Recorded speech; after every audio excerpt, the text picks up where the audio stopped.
The smell of gunpowder on a summer afternoon has a particular quality. Sharp at first, then fading into something almost sweet, drifting the way smoke drifts when the wind is not quite strong enough to carry it anywhere in a hurry. On the town green of a small American community on the 4th of July in 1826, that smell was everywhere. It rose from the cannon at the edge of the green and moved across the assembled crowd in a slow gray haze, settling into the fabric of coats and the hair of children and the tablecloths spread over long wooden tables where food had been laid out since before noon. The air was warm, the sky. In the accounts that survive from various corners of the country that day, was clear and bright in the way that July skies in New England and the mid-Atlantic states can be when the season has settled fully into itself, wide and blue, and very still at its highest point, active with white cloud lower toward the horizon. The year 1826 was not an ordinary 4th of July.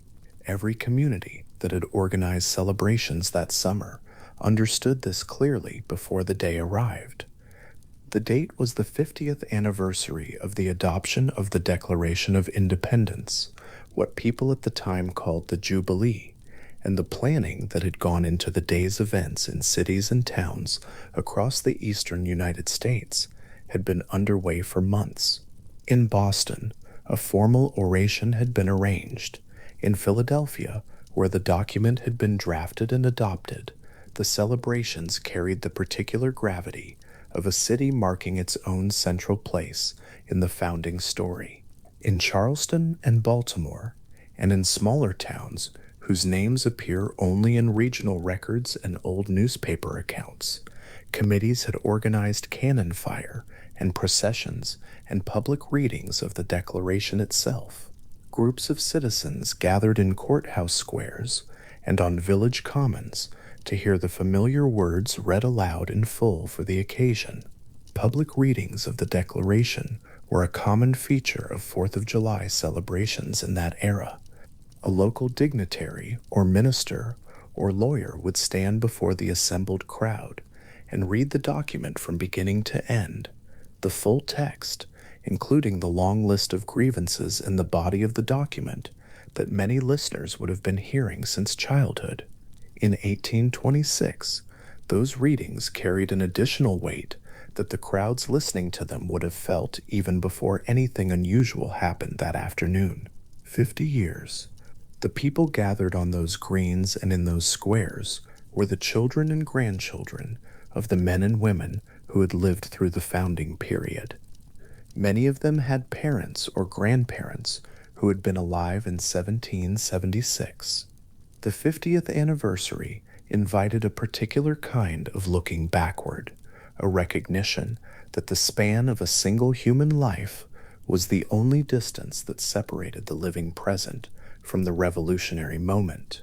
Two of the men most closely connected to that moment were still alive on the morning of July 4th, 1826. This was itself a fact that people at the time found remarkable, and various newspapers and public speakers had noted it in the weeks approaching the anniversary. John Adams, the second President of the United States, was 90 years old and confined largely to his bed at his family home in Quincy, Massachusetts, a stone farmhouse called Peacefield, surrounded by elms on a modest piece of New England land. Thomas Jefferson, the third president, was 82 years old and spending his days at Monticello, his hilltop home in Virginia, in a condition of increasing physical fragility that those around him understood would not improve.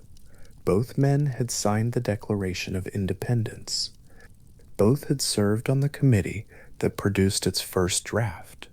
Between them, in the summer of 1776, in a small rented room in Philadelphia, they had shaped the language that the crowds gathering on greens across the country were now, 50 years later, hearing read aloud. The cannon fire on the green continued through the late morning and into the early afternoon, Children ran between the tables. Somewhere, in most towns of any size, a band was playing. The smell of roasting meat drifted from fires where someone had been tending long, slow cuts since before sunrise.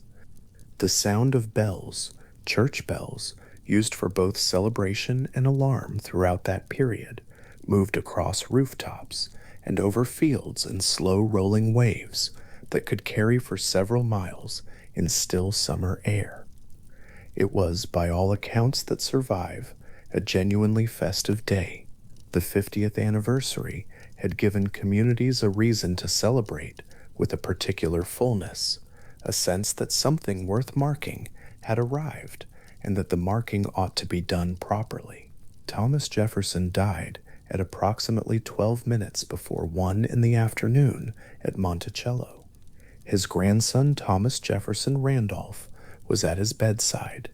His physician, Dr. Robley Dungleson, had been present through much of the preceding days.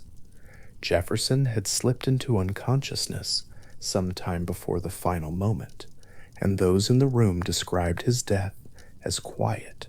The Virginia mountains were visible through the bedroom windows that afternoon in the summer haze, the long blue ridgeline that Jefferson had looked at from that house for decades, the same view that appears in the surviving descriptions of Monticello from almost every period of his life there.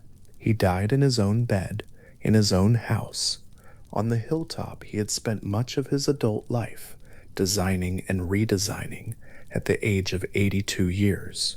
At the time of Jefferson's death, John Adams was still alive in Quincy, more than 500 miles to the north. The two deaths did not happen simultaneously. They happened hours apart, on the same day, at opposite ends of the eastern seaboard, and the hours between them are part of what makes the coincidence so particular. If both men had died within minutes of each other or at the same moment, the event would have the quality of a staged tableau, too neat, too arranged, too clearly pointing at something. The hours between give it the texture of real life, of two old men separately reaching the ends of their very long lives on the same afternoon and evening, neither of them in communication with the other, neither of them, in all probability, aware of the other's exact condition in those final hours. John Adams died later that same evening. The accounts vary slightly on the precise time, but the most consistent reports place his death in the late afternoon or early evening. He had been unconscious or only barely conscious through much of the day. What witnesses preserved, and what has since become one of the most retold details in American historical memory, is the account of his final coherent words. Sometime during that afternoon, Adams apparently spoke a short phrase in which the name Thomas Jefferson appeared. What he said, in the account that has come down through his family and from those present in the room, was "Thomas Jefferson survives." He spoke those words without any knowledge that Jefferson had already died hours earlier in Virginia. The phrase was preserved by the people who heard it, passed from person to person in the days that followed, and eventually entered the written record as a detail that no one who encountered it quite knew what to do with, too pointed to be merely noted, too quiet to be dramatized, something that simply sat in the record and remained. In the town of Quincy that afternoon, cannon fire was still audible. The Jubilee celebrations in Massachusetts had been organized with the same seriousness as those in other parts of the country, and the sounds of the day's public festivity would have been clearly audible to anyone in the house at Peacefield. Inside the house, the noise of celebration outside, and the silence of the room where Adams lay present, a contrast that appears in several accounts of the day, without any editorial commentary being added to it. The writers who recorded what happened that evening seem to have understood that the contrast spoke for itself and required nothing added, because news in 1826 traveled by horseback and along the coastal post roads at a rate of roughly 100 miles per day. Under good conditions, the information about what had happened at Monticello and at Peacefield did not reach most of the country simultaneously. This is one of the more quietly strange dimensions of the coincidence that the event was already complete and already fixed in history for some hours before it became knowable to almost anyone outside the rooms where it occurred. The two deaths happened, the coincidence was established, and then it began its slow journey outward through a communication network that moved at the speed of a horse on a summer road, carrying the news through the same festive landscape where the Jubilee was still in full celebration. A post rider leaving Monticello, or the nearest town after Jefferson's death in the early afternoon, would have ridden northward along the coastal road with a letter or dispatch sealed in his saddlebag. The road north from Virginia moved through Maryland and Delaware and into Pennsylvania and New Jersey through the heat of a July afternoon and then into the evening, the horse moving at the steady pace that long-distance communication travel required in that period. The rider would have passed through communities where the day's celebrations were still ongoing, where families were finishing their meals on the commons, where the last of the cannon fire was trailing off, where children were falling asleep in the grass, while adults sat around fires in the summer dark, talking about the Jubilee. None of those communities, as the post rider passed through or around them, knew yet what he was carrying. The staggered arrival of the news across different cities and towns over the following days meant that for a period of several days, different parts of the country existed in different states of knowledge about what had happened. Communities close to Quincy and Monticello learned first. Communities farther inland, in Tennessee and Kentucky, and the territories to the west, would have received word days later. A family in western Tennessee, sitting down to supper on the evening of the 4th, having spent the day at a barbecue in celebration of the Jubilee, would have had no knowledge of what had occurred that afternoon. The fireworks, if there were any in their community, would have gone on. The toasts would have been raised. The day would have concluded in the ordinary way of a summer holiday, with people tired and satisfied and ready for sleep, while hundreds of miles away, in the rooms where both men had been still for hours, the news was already moving. What traveled, when the news did arrive in a community, was not simply the information that one president had died. It was the information that two presidents had died, both of them, on the same day, on the Jubilee. The people who received this news in the days following July 4th and read it in newspaper accounts or heard it from neighbors were not in general quiet about the coincidence. The documented responses from across the country include the word providential, appearing many times in many different sources written by people of different denominations and different political sympathies. Ministers gave sermons. Newspaper editors wrote columns. Letter writers mentioned it in passing. The way people mention something they expect the recipient has also been thinking about.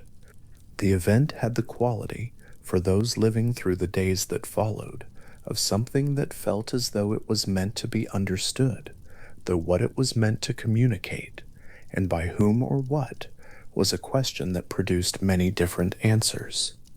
A newspaper editor in Philadelphia, setting type in the days following the 4th, would have worked through that particular challenge: how to set a headline for a double death, how to arrange the type in the composing stick so that the two names and the shared date appeared in a way that was accurate and legible and that conveyed, without sensationalism, the quality of what had actually happened. The bunting from the Jubilee celebrations would still have been hanging on the buildings outside. The composing room of a newspaper office in that period was a warm, close space. Wood and metal and the smell of ink, the physical work of arranging individual letters in the stick, building a headline, one character at a time. The editor would have set the letters in place and then read the result and perhaps paused before handing it off to be inked and pressed. The headline, however it was worded, would have been one of the more unusual things any newspaper office in the country had been asked to print. The coincidence is worth holding still for a moment, because it is easy for the sequence of events to move past it without quite being felt.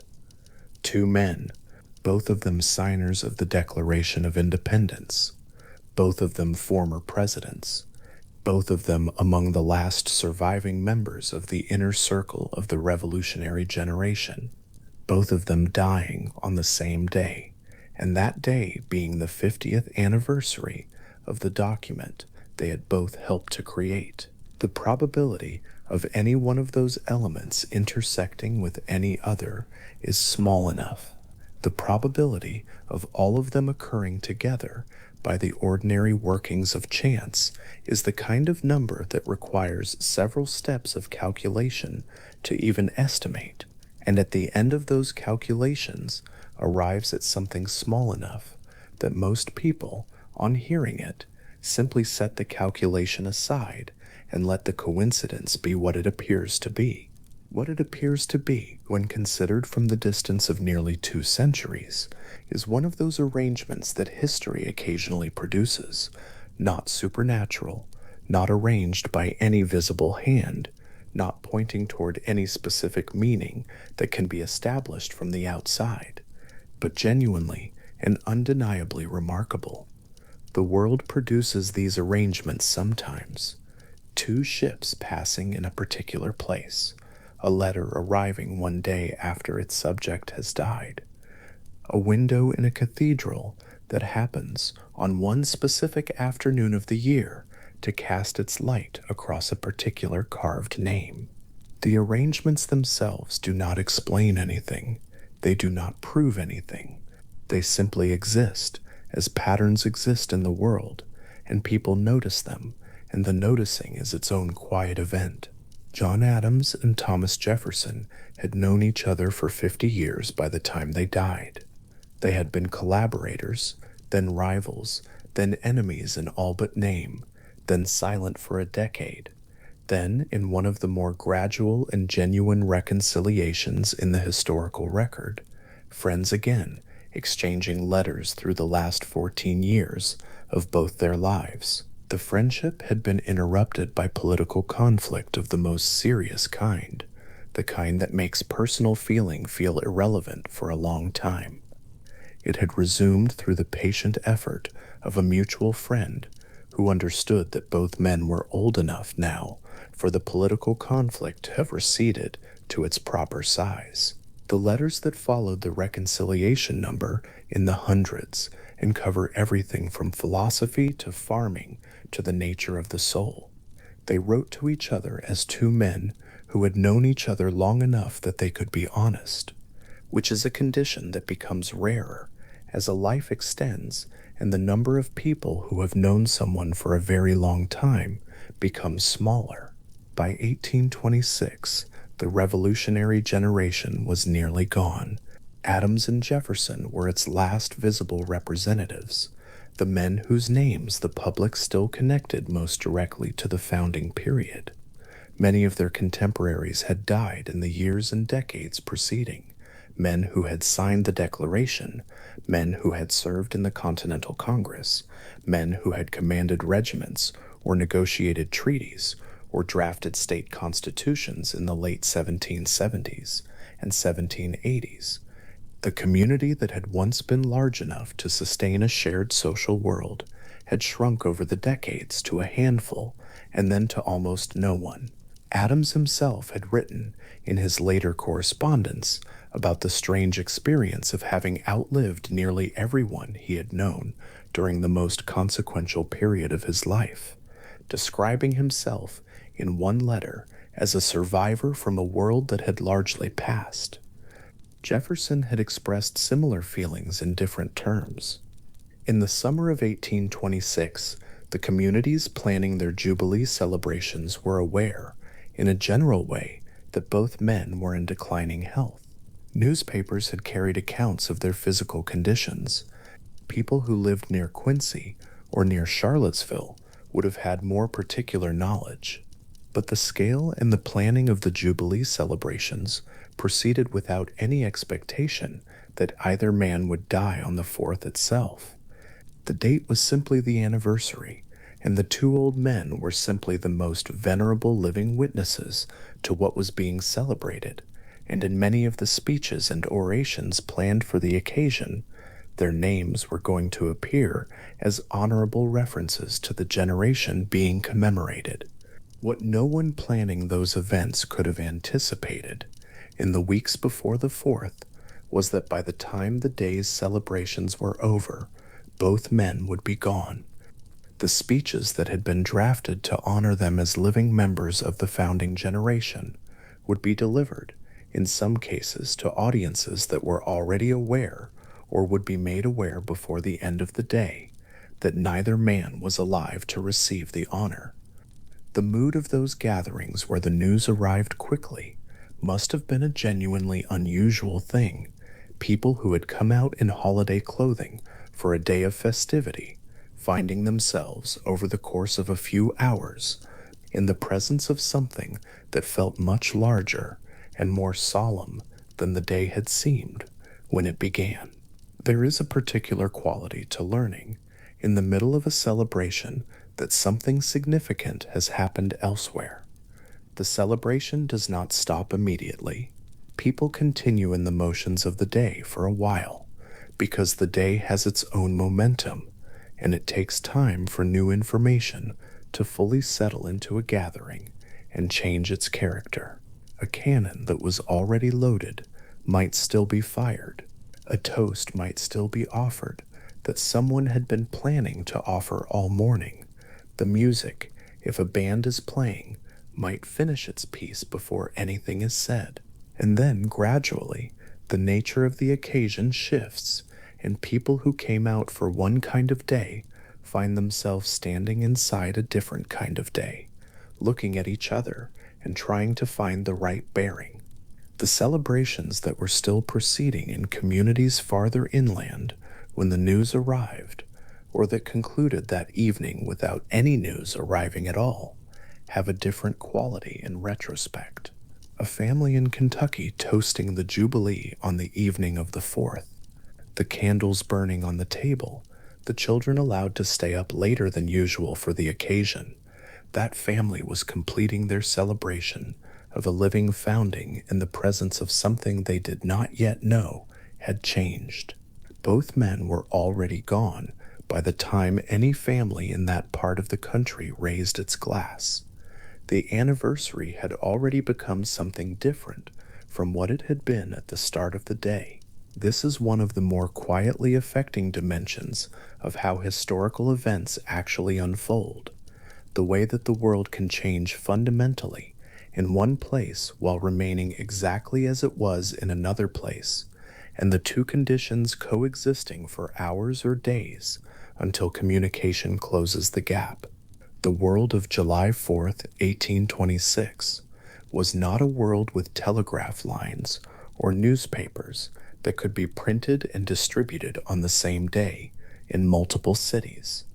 It was a world of horses and post roads and boats moving along rivers and coastal shipping lanes. The news that both men had died moved through that world at the pace that information always moved in that period, which was the pace of someone riding a horse along a summer road, which is a pace that allows a great deal of the world to remain unchanged for quite a long time after the change has occurred. A minister in New England who received a newspaper account of the double death in the days following the 4th and stood before his congregation on the following Sunday found himself, by multiple surviving accounts, reaching for the word providential before any other word came to him.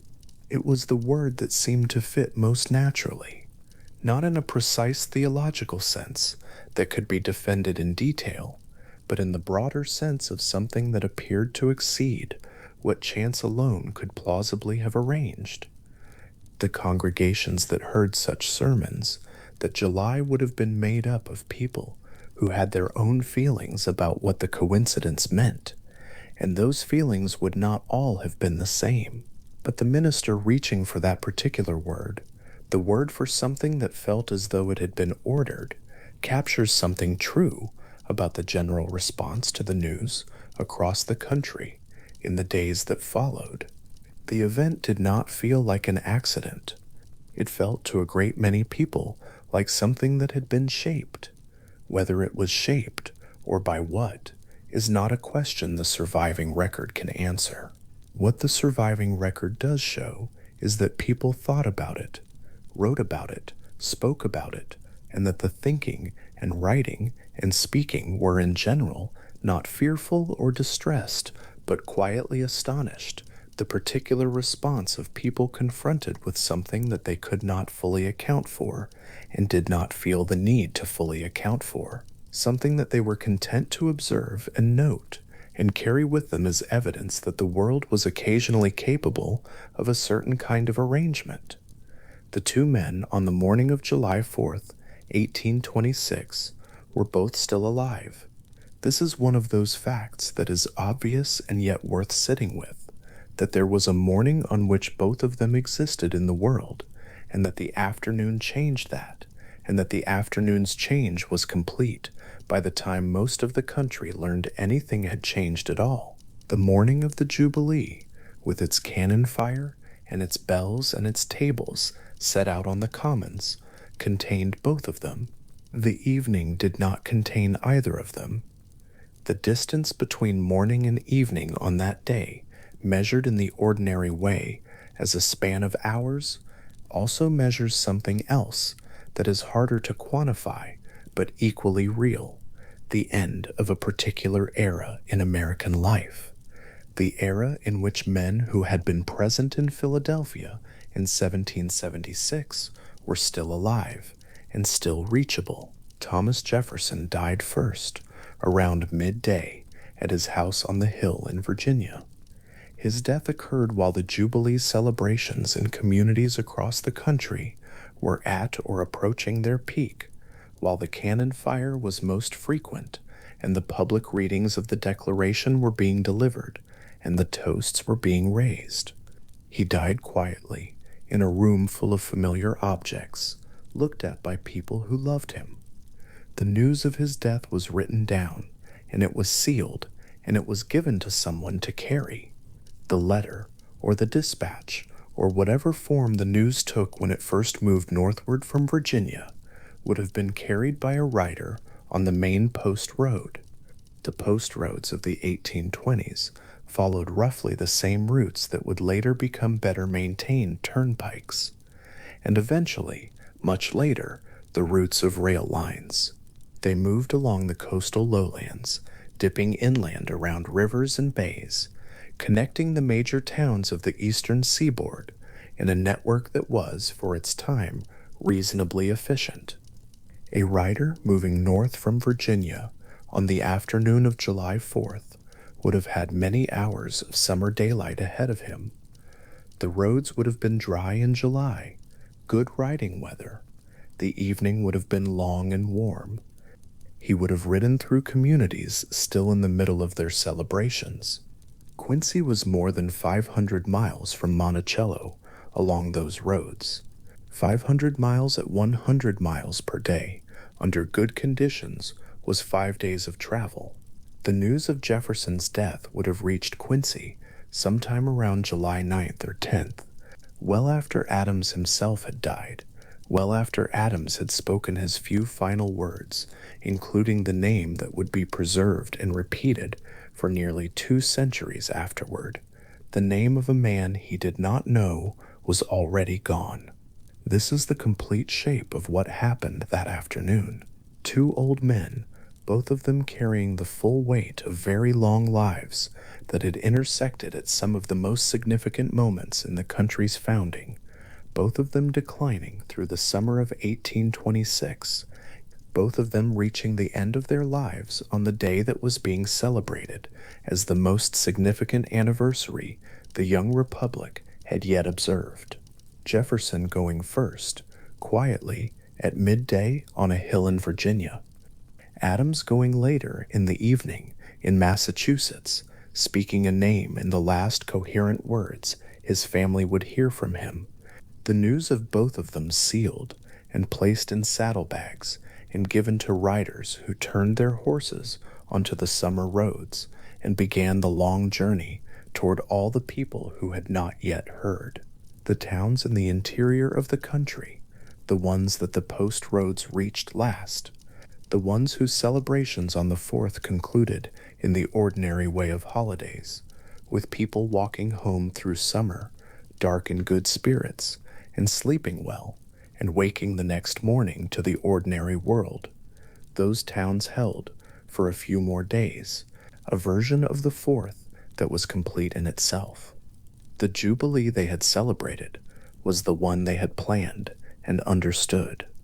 The news that arrived later would add a dimension to that day that they could not have added themselves while it was happening. They would read the newspaper accounts or hear from a neighbor, and they would sit with the information, and the 4th of July, 1826 would become in their memory a day that had been something they did not fully know it was while they were inside it. The post rider moving north through the summer dark carried that knowledge forward at the pace of a horse on a warm road. Behind him, the hills of Virginia. Ahead, the post road moving through Maryland and then Pennsylvania, the summer countryside on both sides of the road, quiet in the way that the countryside is quiet in the hours after midnight, when even the animals are still and the only sounds are the hoofbeats and the road itself. The letter in his bag was already old news in one sense. The thing it described had happened hours ago and would not change. In another sense, it was still entirely new, still only real for the few people who had been in the room, still a fact that had not yet spread beyond the immediate circle of those who were there.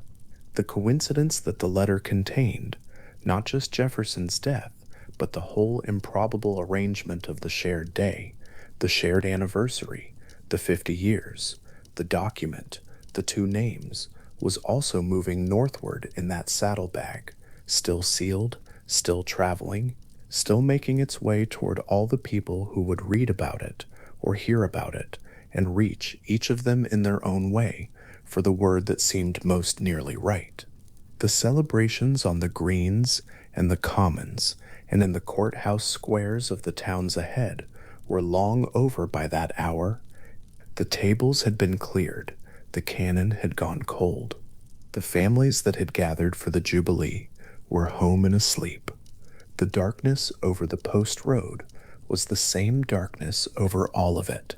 The greens, the empty tables, the quiet households where the day was already becoming memory. The rider moved through it at the pace of a horse, carrying toward all those sleeping towns the thing they would wake up and learn in the days that followed, the thing that was already entirely true and already entirely still, moving at the only speed available to it through the summer night.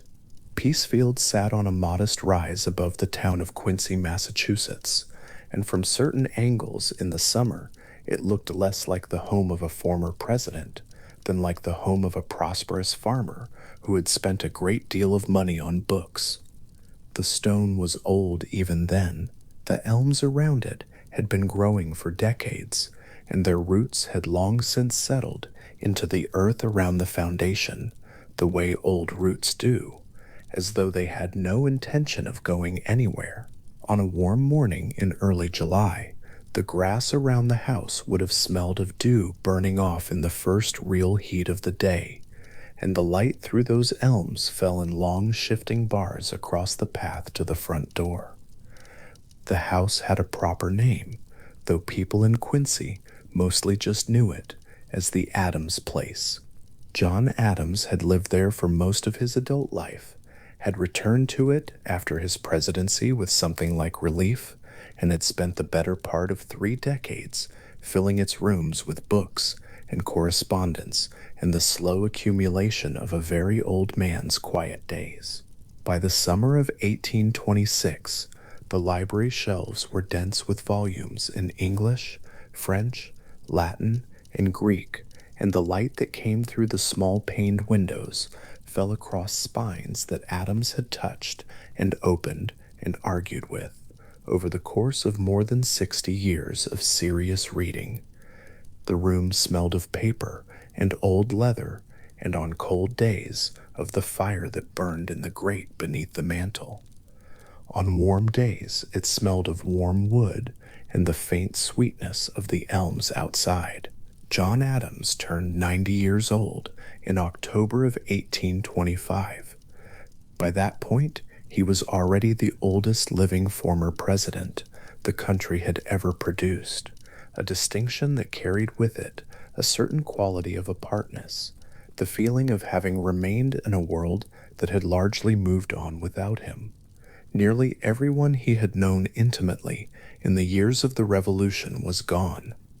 Benjamin Franklin had died in 1790. Alexander Hamilton had been dead since 1804.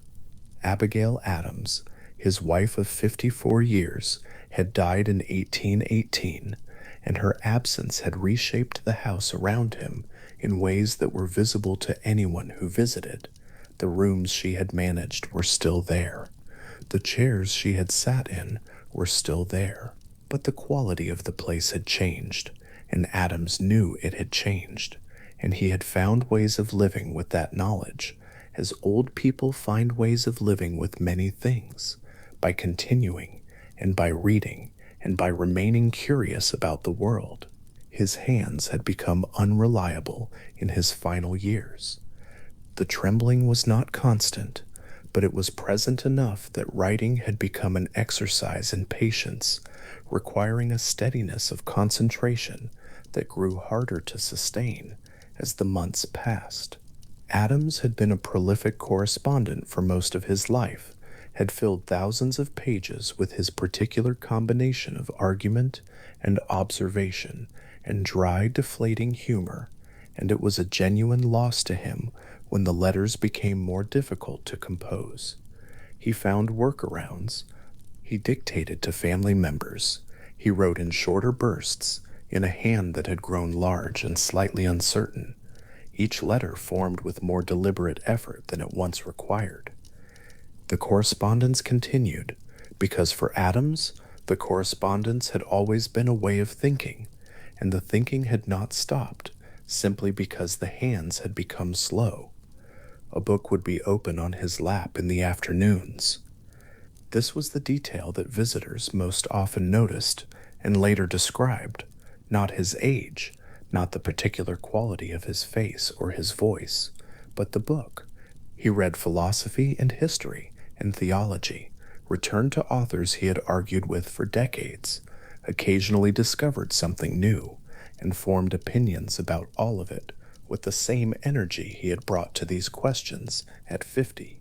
His eyesight had dimmed, and he used a glass to read, and the books were held close. The position he most often occupied was a chair near the best light in the library, turned slightly toward the window where the elm branches moved in the afternoon wind. In the final weeks of June, 1826, Adams's condition changed in ways that the family recognized as significant. He had been declining gradually for months, eating less, sleeping more, moving through the house with increasing difficulty. But in the last week of June, something shifted in the quality of his weakness, and he did not rise from his bed. The family gathered. His son John Quincy Adams, who was by that summer the 6th President of the United States, was in Washington too far away to return in time, and would receive word of his father's condition only as news could travel, which was not fast enough. The people who were present were those who lived nearby, those who could arrive within a day or two, and among them was Adams's granddaughter Susanna, who had the particular quality of steady presence that the very old seemed to recognize and draw toward. The town of Quincy was planning its Jubilee celebrations the way towns across the country were planning theirs. The 50th anniversary of American independence was an occasion that people had been anticipating for years, and by the summer of 1826, the preparations in most New England towns were well advanced. Bidding had been ordered, speeches had been prepared, cannon had been positioned on the commons and near the harbors, and the men assigned to load and fire them had been practicing, so that the sound of occasional discharge was already becoming familiar in the days leading up to the 4th. Quincy, as the birthplace of both John Adams and his son, had a particular stake in the celebration, and the people organizing the festivities were aware that the town contained, in the person of the elder Adams, one of the last living links to the founding generation. By the morning of July 4th, Adams was almost entirely confined to his bed on the upper floor of Peacefield, and the household moved around him with the careful, hushed quality of a place in which everyone understands that the sounds they are making should be gentle. Below the windows, the town was beginning its celebrations. The cannon fire started early. The bells of the churches began ringing in the middle of the morning, their sound carrying clearly in the summer air across the rooftops and through the elms around the house and into the room where Adams lay. It was the kind of sound that carries a long way on a calm July morning, and the room was not so far from the center of town that the celebrations were inaudible. What Adams experienced of that morning is not known in detail. What the family reported was that he moved between sleep and something closer to wakefulness, that his breathing was slow and audible, and that there were moments in which he appeared to be aware of the voices in the room, and moments in which he appeared to be elsewhere entirely. The sounds from outside, the cannon, the bells, the more distant sound of a crowd gathered somewhere on the green, drifted in through the windows and became part of the texture of those final hours, mixed with the quieter sounds of the room itself, the breathing, the movement of a chair, the particular silence of people who are being very careful not to disturb. Susanna Adams sat near her grandfather's bed through the long afternoon. She was among those who would later describe the scene to other family members and to the record that history assembled from scattered accounts. And what she described was a room that was both very still and very full, full of the accumulated presence of a man who had lived for 90 years and filled those years with more argument and correspondence and careful thought than most people manage in a lifetime, and full, too, of the faint continuing sounds of the Jubilee outside, the celebrations proceeding in the town below, as though the world did not yet know what was happening in this room. Adams had, in the final weeks of his life, said a number of things that people around him remembered and preserved. He had reflected on the anniversary, had expressed satisfaction that the country he had helped to found was still in existence and apparently still functioning after 50 years, and had observed that 50 years was a meaningful measure of time for a nation and a man alike. He had spoken of Jefferson, as he often did in those years, with the warmth of someone who has resolved a long and complicated account and found the final balance to be something other than a loss. The two men had been corresponding with steady affection for more than a decade by then, and the letters that had accumulated between Quincy and Monticello had become for Adams one of the genuine pleasures of his old age. What Adams did not know, as he lay in his bed on the afternoon of July 4th, and the Jubilee sounds continued outside his windows, was that Jefferson had died some hours earlier, several hundred miles to the south. The news was traveling, as all news traveled in 1826, by horse, along the post roads that wound through the summer countryside between Virginia and Massachusetts, but it had not yet arrived in Quincy. The distance was too great, and the day too fresh for the letter to have made its journey.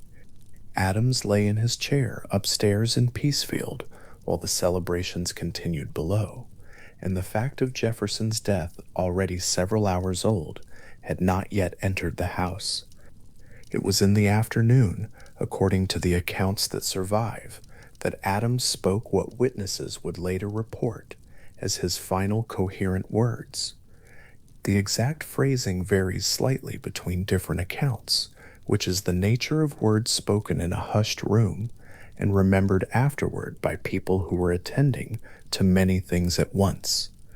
What the accounts agree on is the substance, that Adams spoke Jefferson's name, and that what he said was something to the effect that Jefferson still survived, or that Jefferson lived, the precise formulation depending on which account one reads. He said it without knowing that it was not true. He said it into the quiet of the room, into the afternoon light falling across the bed, with the cannon fire still occasional outside, and the bells still now and then moving through the summer air from somewhere in the town below. The statement, preserved in the memory of those who heard it, has been repeated in American historical writing ever since.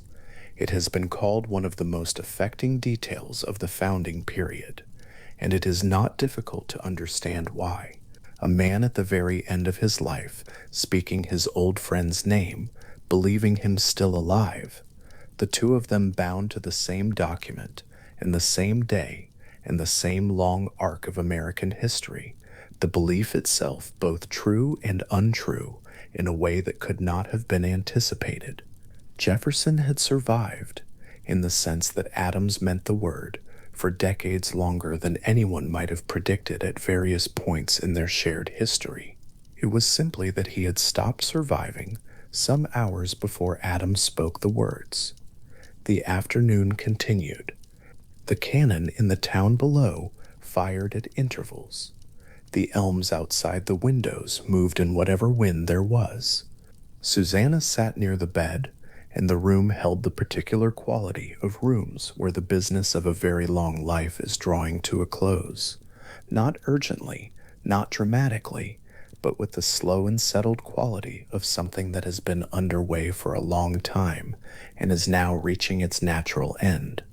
John Adams died in the early evening of July 4th, 1826. The accounts place his death at approximately 6 o'clock, though the precision of timekeeping in a private household in the early 19th century was not such that this figure should be held to the minute.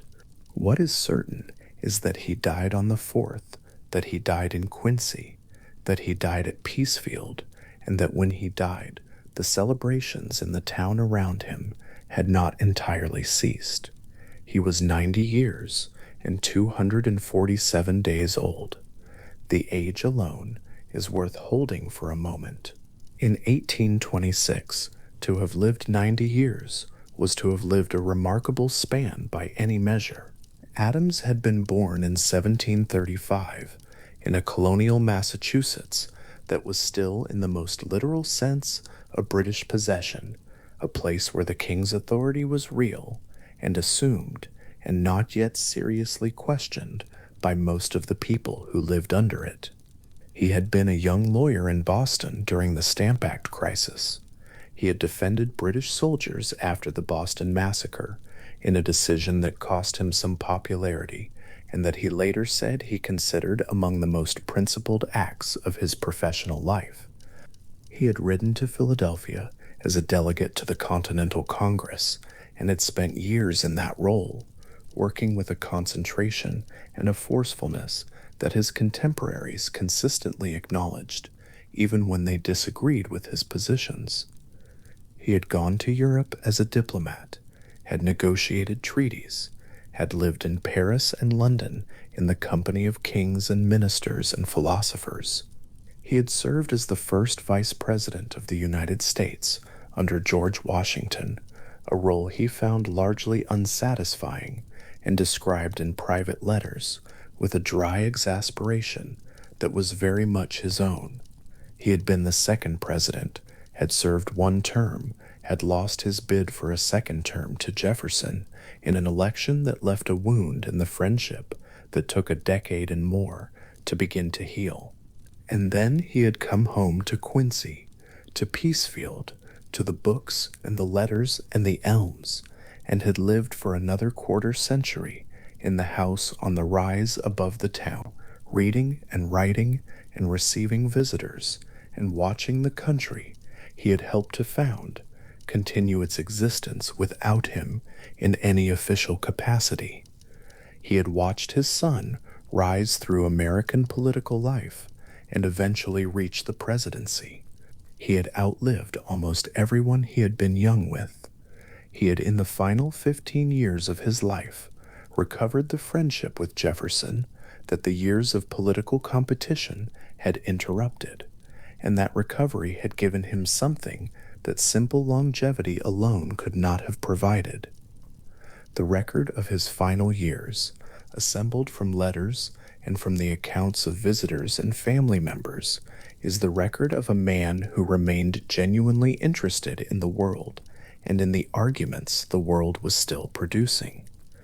He argued about religion in his letters, and about philosophy, and about history, and about the nature of aristocracy and democracy, and the tendencies of human nature in political life. He made jokes. He complained about his hands. He read.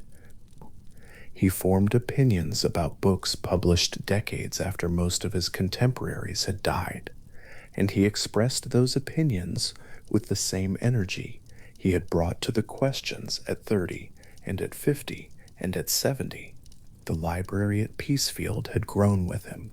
By the end of his life, it contained several thousand volumes, accumulated over a lifetime of reading that had begun in earnest in his 20s and had never really stopped. There were books he had read in London and Paris and brought home. There were books he had purchased in Boston bookshops over the course of 50 years. There were books that had been sent to him by their authors, presented with the kind of hopeful inscription that authors address to men whose good opinion carries weight. There were books he had read so many times that the spines were soft and the pages had taken on the particular quality of paper that has been handled by careful hands over many years, worn at the edges, flexible, still legible. The small paned windows let in the particular quality of New England light, which is different from the light in Virginia or Pennsylvania, cleaner and harder in winter, softer and more diffuse in summer, when the trees are in full leaf and the shade moves across the floor in long, slow patterns. In the years when Adams could still sit in the library for long stretches, that light fell on the books and on the desk and on his hands holding whatever page he was working through, and the room had the quality that rooms have when they are genuinely inhabited by someone who loves them. On the morning of July 4th, 1826, that room was quieter than usual. The household had reorganized itself around the fact of a man dying upstairs, and the normal activities of the place had been reduced to what was essential and what was gentle. The fire was not lit in the library that morning, the July heat making it unnecessary. The books stood on their shelves as they always stood, and the light came through the windows as it always came, and the sounds from the town below were the sounds of celebration, of a community marking an occasion it understood to be significant. Quincy was not a large town in 1826, but it was a town with a clear sense of its own place in the story being told that day. The Adams family had lived there for generations. The elder Adams had been born there. The younger Adams, the sitting president, had been born there. The Jubilee celebrations in Quincy had something of a personal quality that celebrations in other towns might not have had. The sense that the anniversary being marked was not only a national occasion, but a local one, connected by actual blood and actual memory to the men being commemorated. The people gathered on the common that morning did not yet know what was happening at Peacefield. The household had not sent word. There was no mechanism in 1826 by which such word could travel quickly, and in any case the family's attention was entirely given over to what was happening inside the house rather than to what was happening outside it. The cannon fired, The bells rang. A speaker, somewhere on the green, read aloud from the document, whose 50th anniversary was being marked, the words carrying across the gathering in the summer air. Inside Peacefield, those sounds drifted up through the walls and the windows and into the room upstairs. Susanna sat near her grandfather. The afternoon light moved across the room. The breathing in the room was slow. Adams had, in his final months, spoken occasionally about the experience of being very old in a world that had moved beyond the world he had been young in. He described it in letters with a characteristic mixture of philosophical equanimity and private candor, the sense of being a relic, his own word, a surviving piece of something that was otherwise gone. The men he had argued with in Philadelphia in 1776 were dead. The men he had negotiated with in Paris and London were dead. The newspapers he read carried names he did not know personally, reporting on events that had taken place in a country that bore a family resemblance to the country he had helped to found, but that had grown and changed in ways he observed with the interest of someone who was watching from a certain distance. The letters to Jefferson had given him a different kind of company.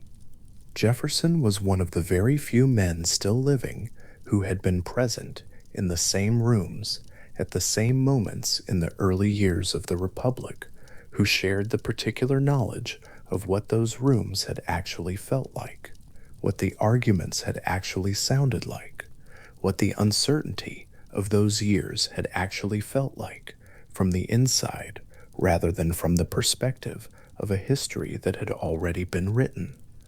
Writing to Jefferson was writing to someone who remembered, and in 1826 both men understood without needing to say so directly that the correspondence would not continue much longer, because both of them were old and both of them knew it. The last letters between them were sent in the spring of 1826. The exchange had by that point covered nearly everything, or at least everything that two men with their range and their history could cover in 14 years of sustained correspondence. They had argued about the nature of the soul. They had discussed the ancient Greeks at considerable length. They had exchanged views on the prospects for human progress, disagreeing with the same energy and the same genuine mutual interest that had characterized their collaboration half a century earlier. They had been, in those final years of letters, something like the friendship that the political years had interrupted them from being, the friendship that might have continued unbroken if the elections of 1796 and 1800 had not placed them in positions where the competition was real and the stakes were high, and the things said about each other in public were things that had to be, eventually, either forgiven or lived with. The cannon outside fired once more in the late afternoon. The bells had quieted by then. The crowd on the green had dispersed somewhat, the formal portion of the celebration giving way to the more informal activities of the afternoon.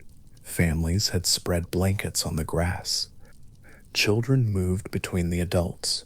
The smell of wood smoke from cooking fires drifted across the town in the still summer air. Inside Peacefield, the room upstairs held the quiet that had been building in it all day.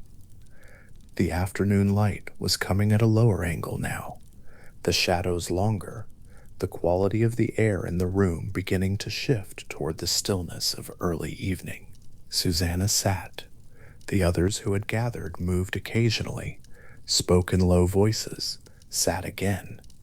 The sounds from outside were fainter now, or simply felt fainter inside the room where the attention of everyone present was given to one person and one breath, and the slow passage of one long afternoon.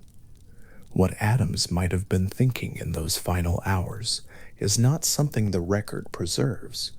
What the record preserves is what the people around him observed, and what they observed was a man moving through the final hours of a very long life with the slow deliberateness of someone who has been in the same posture for many years and has no urgent reason to change it.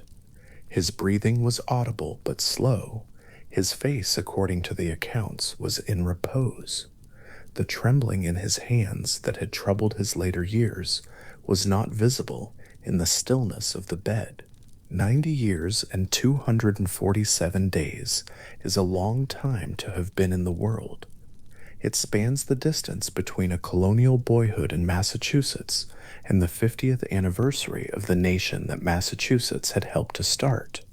It spans wars and elections and deaths and reconciliations and the slow accumulation of enough reading to fill the shelves of a library that was itself the work of a lifetime. It spans the friendship with Jefferson, the rupture with Jefferson, the decade of silence, the resumption, and the 158 letters that followed, each one a small proof that the account between them had been settled in a way that satisfied both parties. By the time the light outside Peacefield had deepened into the gold of late afternoon, Adams had been still for a long while. The room held him. The sounds of Quincy, reduced now to the occasional distant voice, and the movement of the elms in whatever wind had come up from the harbor, continued outside the windows. The family around him was quiet. He died in the early evening. The Jubilee was not yet entirely over in the town below. Somewhere a last cannon was being fired, or a last toast was being made, the celebration completing itself in the warm summer dusk, while the house on the rise above the town settled into a different kind of quiet. The cannon fire, if there was any, sounded across the rooftops and through the elms and through the walls of Peacefield and into the room that had just become very still. The contrast between those two sounds, the particular public noise of a community marking a great occasion, and the particular private stillness of a room where someone has just died, was not a contrast anyone in the house would have had the composure to observe at that moment. It would be observed later by the people who heard the account, and by the people who read about it, and by the people who have been reading about it ever since. In the room itself, in the hours after Adams's death, the contrast was simply the texture of the evening, the world outside proceeding in its own time, the world inside the house very still. The sounds of the Jubilee faded as the evening continued. The families on the green went home. The cooking fires were allowed to die down. The children who had been running between the blankets were taken to their beds. The last toasts were made, and the cups set down, and the conversations of the afternoon allowed to conclude, the way conversations always conclude when the day has finally run itself out, and the dark has settled in fully, and there is nothing left to do but let the celebration be finished. At Peacefield, the house was quiet, the library was dark, the books stood on their shelves in the darkness, their spines invisible, their pages closed, the accumulated reading of a very long life resting in the particular stillness of a room where the lamp has not been lit. The elms outside had gone still in the absence of the afternoon wind, their branches barely moving now, the night air around the house settled and warm and holding the particular quiet of a summer evening after a day that has had a great deal of noise in it. The room where Adams had died was attended, as such rooms were attended in 1826, by the people who had been present. The family moved through the house with the low voices and the careful movements of people who are doing what needs to be done, and doing it with the care that the occasion requires. Outside, the town was quiet, the harbor was quiet.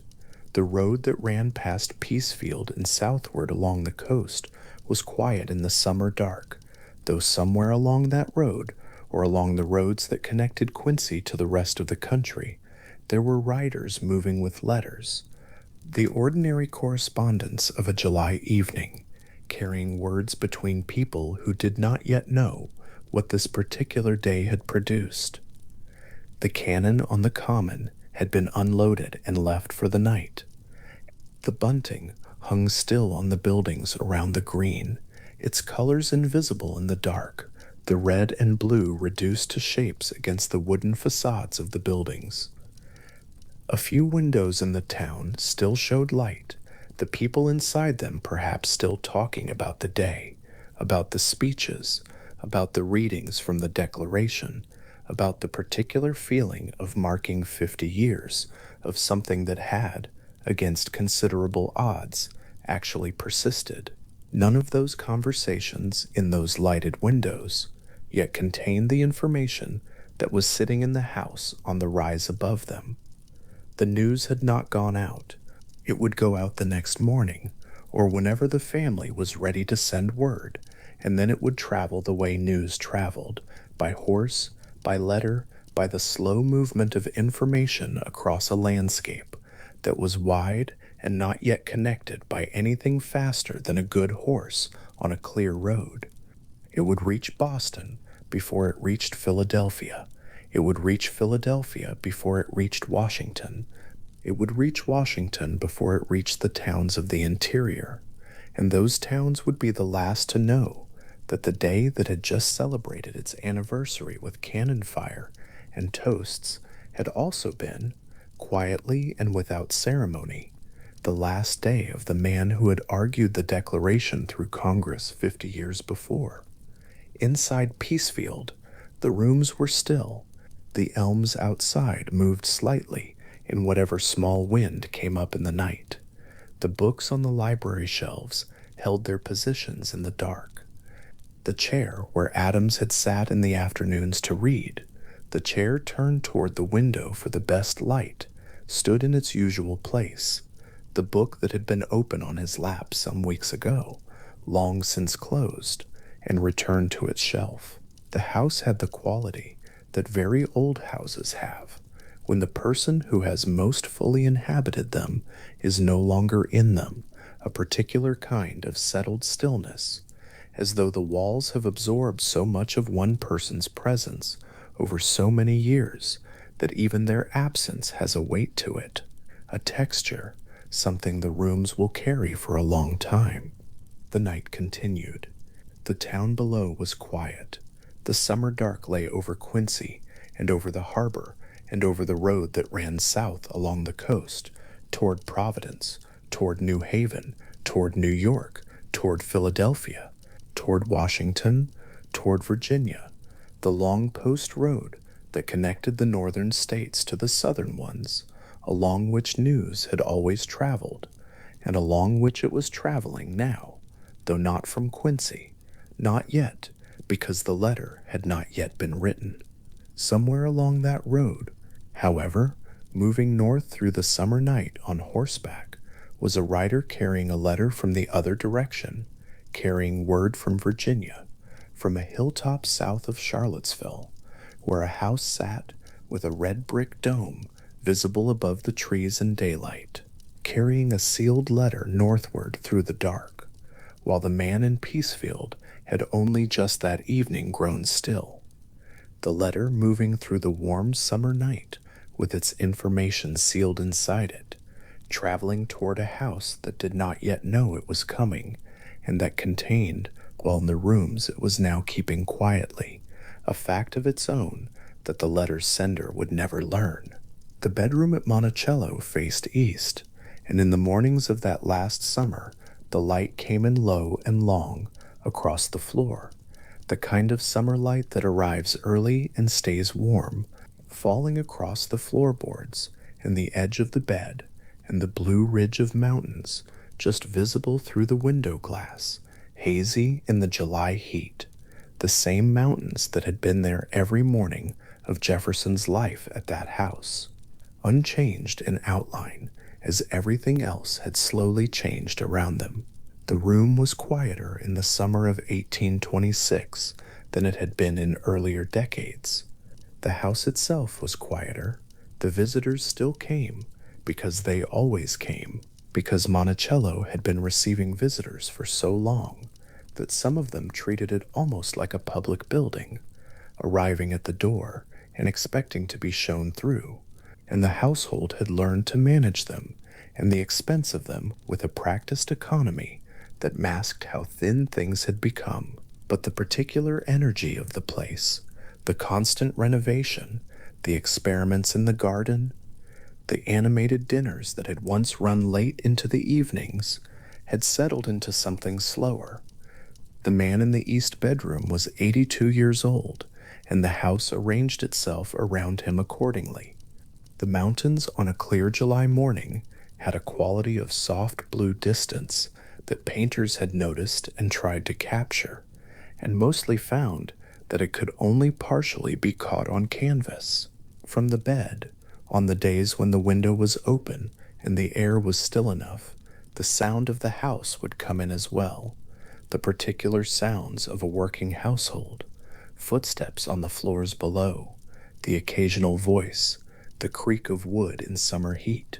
Jefferson had lived in that house for most of his life, had built it and rebuilt it repeatedly, had torn down walls and raised new ones, and added the dome and changed his mind about the dome and changed it again, so that by the time he came to die in it, the house bore the marks of decades of his attention and restlessness, in the same way a garden bears the marks of a gardener who has worked it for a very long time. There is a particular intimacy in dying in a room you have always known. The walls do not need to be explained to you. The sounds of the house are familiar at any hour. Dr. Robley Dungleson rode up to Monticello most days in that final stretch of June and into July, arriving on horseback at the foot of the hill and making his way up the slope toward the house in the summer heat that settled early each morning and did not lift until well after dark. Dungleson was a young man, barely 30, and had come to Virginia only a few years earlier from England to take a faculty position at the University of Virginia, which Jefferson himself had founded, and whose grounds and buildings Jefferson had designed with the same comprehensive attention he brought to everything. The two men had an easy regard for each other despite the difference in their years, Dungleson finding in Jefferson a patient and intellectually curious subject who asked clear questions about his own condition and listened to the answers with the focused interest of someone who had spent a lifetime studying whatever was in front of him. Dungleson kept notes on Jefferson's decline with care, and those notes have become one of the more useful primary records historians have for understanding the final weeks. The illness was primarily one of the kidneys, with the kidney failure compounded by intestinal infections that had weakened Jefferson through much of June, taking his appetite and his strength in that slow way that long illness does, not by a single visible turn, but by a series of very small retreats that accumulate before they are fully visible. Jefferson ate very little. He moved from the bed to a chair and back again. On the better days, he could hold a conversation of some length, following a subject through its turns with the attentiveness that had always characterized his thinking, and those who visited him in late June often came away noting that his mind remained clear, even as his body was clearly doing something different. On the worst days, he was largely still, the room quiet around him, the summer heat pressing in from outside. In the middle of the last week of June, he sat at his writing table one final time.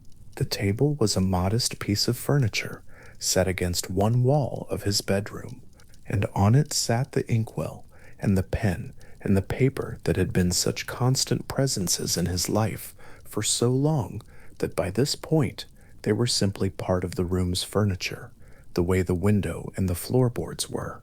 Jefferson had written an extraordinary number of letters in his life. Some estimates put the figure at around 19,000 pieces of correspondence over his lifetime, a number that means almost nothing until a person tries to imagine the physical reality of it. The years of mornings at a writing table, the accumulated weight of paper, the particular posture of a man who spent decades with a pen in hand. His hands were less steady in those final weeks than they had once been. The letters he managed to write in 1826 were shorter and more effortful than the ones he had written in earlier decades, the handwriting carrying in it the slight irregularities of a hand that was tired. The letter he wrote on June 24th was addressed to Roger Chu Waitman, who was at that time the mayor of Washington, D.C. Waitman had written to invite Jefferson to come to the Capitol for the celebrations of the 50th anniversary of the Declaration of Independence, the great jubilee that communities across the country were already beginning to plan with a seriousness that reflected how clearly people understood what the number 50 meant in relation to the founding. Jefferson declined. He was not well enough to travel, and he knew it, but the letter he sent in reply was not simply a polite refusal. It ran to several paragraphs, and in those paragraphs, Jefferson wrote about the meaning of the anniversary and the principles that the Declaration had represented, and what he hoped for in the continuing life of the Republic, and the tone of the letter has struck nearly everyone who has read it since as something more than a response to a social invitation. It reads like a man saying something he once said, with the particular care of someone who is not certain how many more opportunities he will have to say it. The letter contains a passage in which Jefferson wrote about the document as the signal of spreading the light of reason and freedom, and expresses the hope that the general spread of the light of science would lay open to every man the truth of his own self-governance. The language had the deliberate quality of a writer who knew what he was doing with words and was choosing them with full intention, not composing a quick note between other tasks, but working at something he had thought about. When historians later came to examine the full correspondence of Jefferson's final year, that letter to Waitman stood out for what it seemed to be, a considered parting statement, put on paper while he still had the clarity and the physical capacity to write it. The ink dried. The letter was folded and sealed and sent north to Washington, arriving there while Jefferson was still alive in his east-facing bedroom with the mountains through the window. It made the journey while he was still present to have written it, which is the kind of fact that carries a small weight when held quietly for a moment. The debts at Monticello were not a new problem in the summer of 1826, but they had grown large enough that they were no longer something that could be managed by the usual economies. Jefferson had accumulated approximately $107,000 in debt over the course of his life, a sum that was the accumulated result of decades of spending on books, wine, building materials, the maintenance of the house, the maintenance of the household, the costs of entertaining at a level that Monticello had maintained for years, while the income to support that level of life became less reliable. Jefferson had spent money throughout his life in a way that reflected a genuine difficulty in aligning his habits with his resources, and by his final years, it was clear even to him that the estate would not survive his death intact. The land would be sold, the house would be sold, the people enslaved at Monticello, more than 100 of them, would be sold as well, because they were classified under Virginia law as property, and the debts had to be settled. Jefferson understood this. He had thought about it and written about it and had not found a way through it that his means permitted, and by the last summer of his life, the thinking about it had largely become a kind of settled sadness, acknowledged and set aside, because there was nothing further his thinking could accomplish. It is possible to hold that fact without pressing on it too hard in the specific context of these final weeks, to note it as something real in his situation, one of the heavy weights that the last chapter of his life carried, and then to return to the particular quality of the east bedroom in the morning light, and the mountains, and the way the house sounded, on a quiet summer day. These two things existed simultaneously in the same life. People's lives contained very different things at once, and Jefferson's did too, and the summer of 1826 held all of it together in the way that real lives do, not neatly arranged, but simply present. By the first days of July, the household at Monticello was moving with a quiet attention that those living in it recognized as a specific kind of time. His grandson, Thomas Jefferson Randolph, was there, staying close to the house, spending time in the bedroom. Other family members had gathered in the way that family gathers when a person who has been the center of something for a very long time is near the end of it. The visitors from outside had largely stopped. The household had contracted inward around the man in the east bedroom, and the days had taken on the particular quality of days that everyone present understands are among the last of something. Jefferson, on the evening of July 3rd, was in and out of consciousness, the illness having reached a stage where the intervals of clarity were shorter and the periods of deep stillness were longer. Dungleson was there, or close by. The candles were lit as the light outside the window faded and the room settled into its evening quiet, the mountains disappearing into the dark beyond the glass. At some point in that evening, Jefferson became briefly more present, surfacing from the deep stillness in a way that those in the room recognized as one of the moments of lucidity that had been coming less frequently. He asked, in a voice that was thin but audible, whether it was the fourth. The question was simple and direct, and Dungleson, or whoever was closest to him in that moment, told him that it was not yet the fourth, that it was still the third. Jefferson settled back against his pillow. The room was quiet again. The candles burned. Outside, the Virginia night was warm and dark and still. What Dungleson recorded about that exchange has been quoted and examined many times in the years since, because it suggests with considerable force that Jefferson understood what day was approaching, and that surviving until the fourth had become something he was consciously reaching for. Whether that understanding was the result of the same will and determination that had characterized so much of his life, or whether it was simply the coincidence of a man asking about the date near the end, is not something that can be fully settled from the outside. What the record shows is the question and the answer and the settling back. What it does not and cannot show is the interior of the man asking, which is true of nearly every documented moment in any life, and simply becomes more poignant in the final ones. Dungleson arrived again in the early morning of July 4th.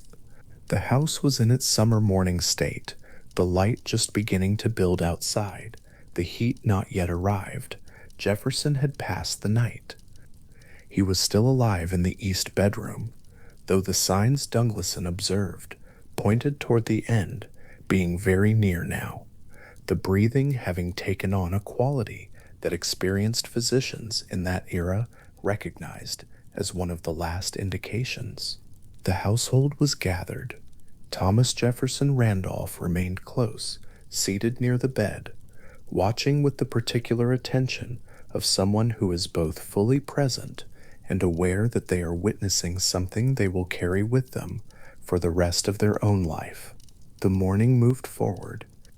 Outside the window, the summer day was building, the July sky clear and warm as July skies in Virginia tend to be, the kind of day on which, across the country, people were already preparing for the celebrations that would fill the afternoon, the cannon fire, the parades, the readings of the Declaration, the dinners and toasts that would stretch into the evening across thousands of communities from the coast to the western settlements.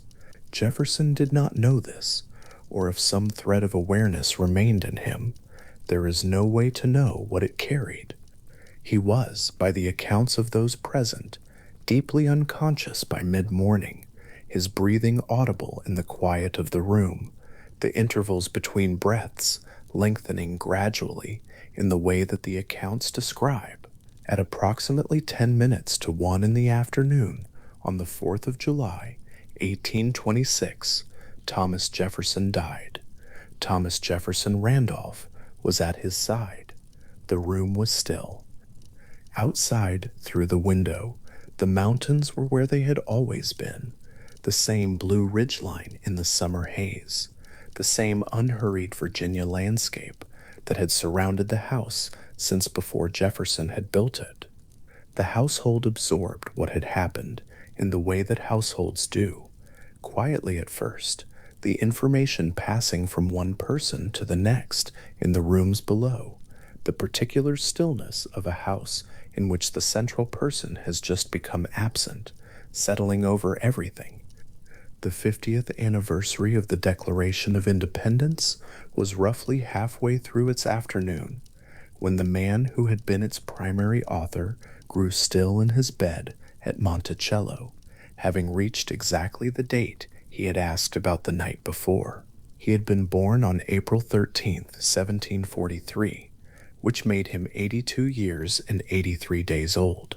He had been the third president of the United States, the first Secretary of State, the minister to France, the governor of Virginia, and the author of the document whose 50th anniversary was at that moment being celebrated with cannon fire and public readings in the streets of cities he had spent his life in. He had also been, alongside all of that, the man who had sat in a rented room in Philadelphia in the summer of 1776 with a portable writing box across his knees and written the first sentences of the draft in his clear, careful hand, alone in a warm room on a summer afternoon, finding the words before anyone else had tried to find them. The news of Jefferson's death left Monticello that day in the way that all news left places in 1826, carried by a person on horseback, the letter or the verbal account moving at the pace of the road. The roads out of central Virginia ran north toward Washington, northeast toward Baltimore, and then onward up the coastal route toward Philadelphia and New York and Boston and beyond. A rider leaving Monticello on the afternoon of July 4th would travel through the summer heat of Virginia, the roads dry and dusty in July, the distances long between towns, the pace of a horse on a July road in the full heat of the afternoon being what it was. The letter, or the word, would travel north through the night and through the following days, arriving at each place along the route in sequence, each community receiving the news some hours or days after the one to the south had already read it. Jefferson's death would reach Washington within a day or two. It would take longer to reach Philadelphia, longer still to reach New York, and the communities in the far western settlements, Kentucky, Tennessee, the territories beyond, would receive it last, some of them still in the middle of their own Jubilee celebrations, when the word finally arrived. There is something worth sitting with in that sequence, the way the news of a death radiates outward at the speed of horseback and post road, the world not yet wired together by anything faster, each community existing in its own present tense, with no access to the present tense of communities distant from it. The 4th of July celebrations continued in their warmth and their noise all along that route, while the letter moved north, unaware of what it carried, the bells and the cannon fire sounding in town after town as the word of Jefferson's passing moved slowly through the summer dark toward the people who had not yet heard it. In Quincy, Massachusetts, the man who had been Jefferson's oldest living friend and most sustained correspondent was still alive on the afternoon of July 4th, seated in his chair at Peacefield, the cannon fire of Quincy's own celebrations audible through the walls of the house. John Adams was 90 years old and had outlived nearly everyone he had ever known from the years that mattered most to him. He He had been exchanging letters with Jefferson since January of 1812, a correspondence that had run to approximately 158 letters across 14 years.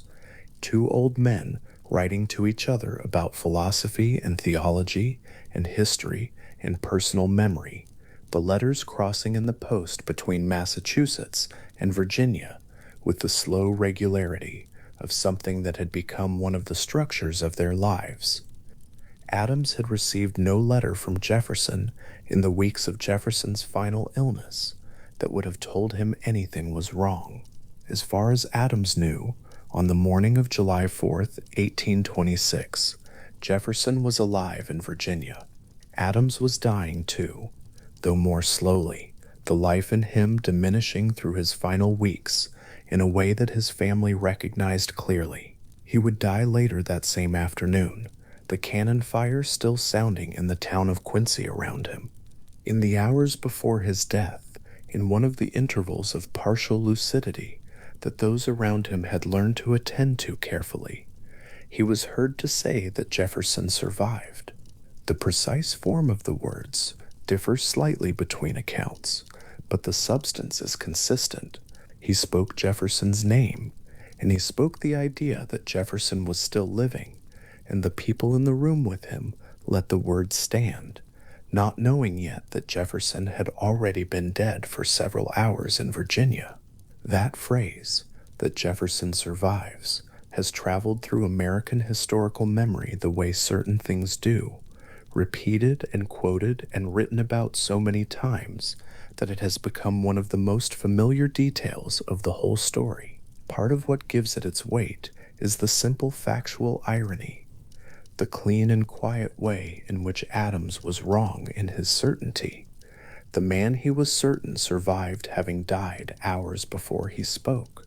But there is something else in it too, something harder to name, which is the image of Adams in his chair or his bed in Quincy, the cannon fire outside, the old familiar house around him, holding in his mind a world in which his oldest correspondent and oldest adversary and oldest friend was still alive and existing somewhere to the south, not knowing that the silence between Virginia and Massachusetts had already changed its nature, that what he was writing letters toward had already become the past.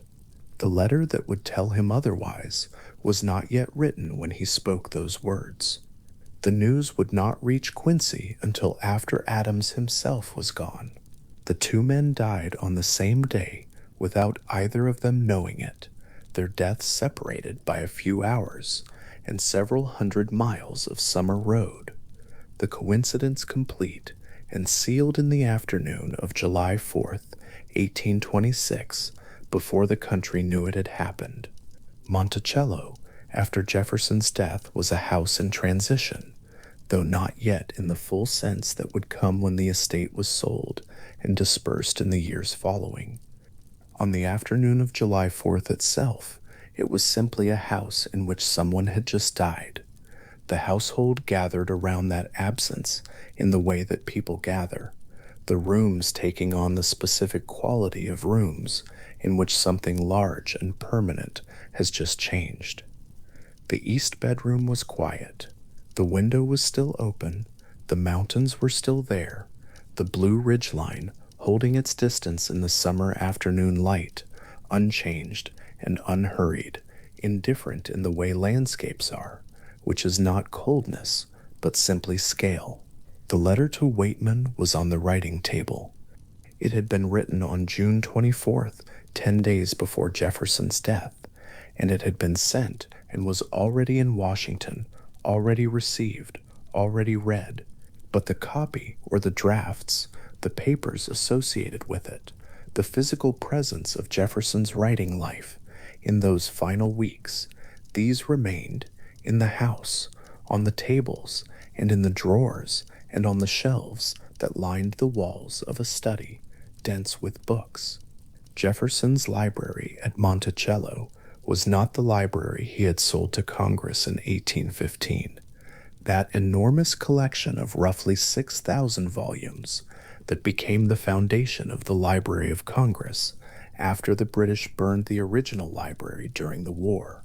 What remained at Monticello was a smaller collection, rebuilt in the years after the sale, still considerable, the books arranged on their shelves in the particular order that Jefferson had devised for them, a system of classification based on the organization of the human faculties, memory, reason, imagination, that reflected his characteristic desire to bring system to everything he touched. The books on the shelves on the afternoon of July 4th were the same books that had been there the morning before, and the week before, and the months before, and they would remain on the shelves while the household dealt with the immediate facts of Jefferson's death, and while the news of it made its slow way up the coastal road. The ink in the inkwell at the writing table had not been used for days. The quill or the pen that had written the last letter lay beside it on the table in the quiet of the room, the afternoon light falling across the desk as it had fallen across all the other desks in all the other rooms Jefferson had worked in across the decades of his life. Philadelphia, Paris, New York, Washington, and finally here, always here in the end, the house on the mountain he had designed and redesigned for 50 years, the mountains outside the window, the letter to Waitman, 10 days gone by then, and residing somewhere in Washington in the possession of the man it had been sent to, continued to exist as letters do after the person who wrote them has become still. The sentences in it were the same sentences they had been when Jefferson wrote them, the argument the same argument, the hope expressed in them the same hope, the handwriting the same handwriting, slightly less steady than it would have been 20 years earlier, but still recognizably the hand that had produced tens of thousands of other pages across a writing life of extraordinary length and energy. The letter did not know its author had died. Letters do not know anything. They persist in the simple physical way that written things persist, the ink on the paper holding what was put there, continuing to say the same thing to each person who reads it, carrying the voice of the person who wrote it forward into time without modification or diminishment, the words exactly as they were left. That persistence is one of the stranger and quieter properties of writing. A person who has died continues to speak in their letters, not as a metaphor for memory, but as a literal fact of what written language does. The marks on the page remain, the words remain, the sentences parse the same way they always have, and a reader encountering them receives them in the same form the writer intended. Jefferson spent more of his life writing than almost any other person of his era, and the result is that he persists in his writing to a degree that makes him in some ways more available to later readers than most people from his century are. The letter to Waitman is one of thousands of such persisting things. It sits in archives now, carefully preserved, the ink dimmed with time, but still legible under the right light, still saying, in Jefferson's own arrangement of words, what Jefferson wanted to say about the anniversary of the document he had written in a warm Philadelphia room 50 years before. The afternoon continued in Virginia on July 4th, the summer day holding its heat, the mountains holding their distance. The household at Monticello moved through what needed to be done. The news needed to be sent. A letter needed to be written and sealed and given to a rider, and the rider needed to depart, and the road north needed to receive him.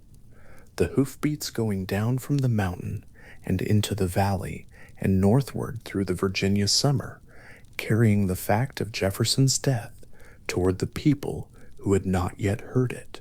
The distance from Monticello to Quincy was roughly 700 miles by the roads of 1826, a journey that would take the fastest rider several days, even in good summer conditions, and by the time any word from Monticello reached Massachusetts, Adams himself would already be gone. The writer would not know that when he left, he would know only what the letter contained, and what the letter contained was the news of one death, because that was the only death anyone at Monticello was aware of.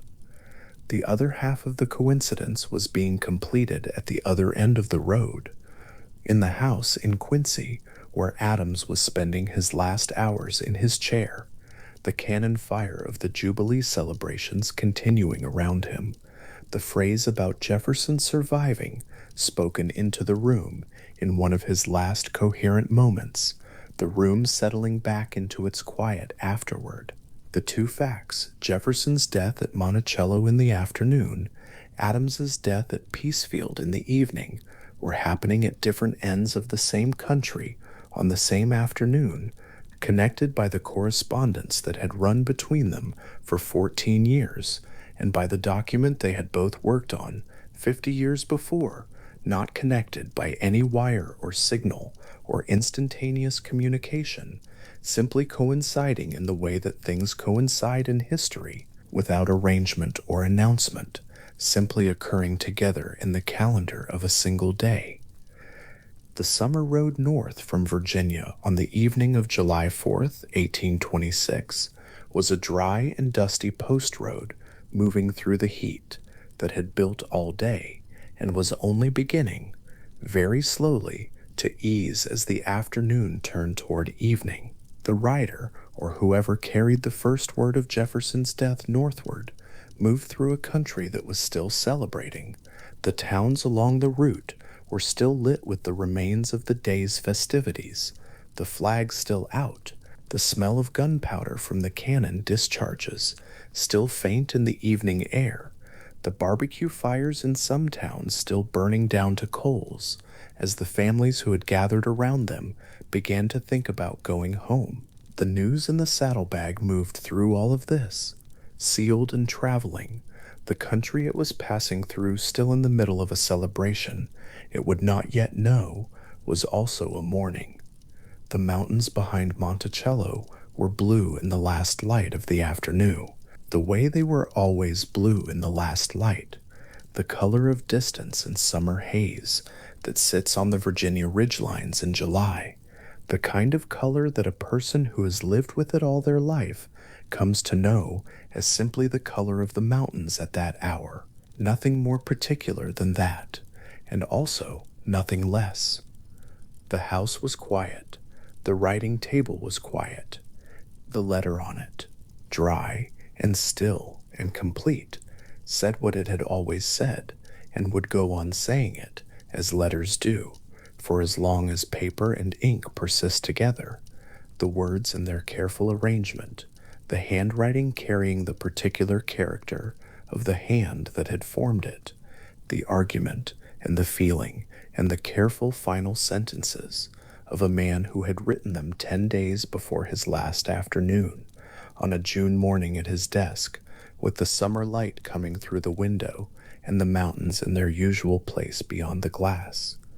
In the summer of 1776, a room on the second floor of a brick house on the corner of Market and 7th Streets in Philadelphia held 5 men around a table. The windows were open because the heat made the room nearly unbearable when they were closed, and still the air inside moved only reluctantly, carrying with it the smell of ink and warm wood and the faint dust of a city that was building and arguing and waiting all at once. Outside, horses moved along the cobblestones, voices carried up from the street.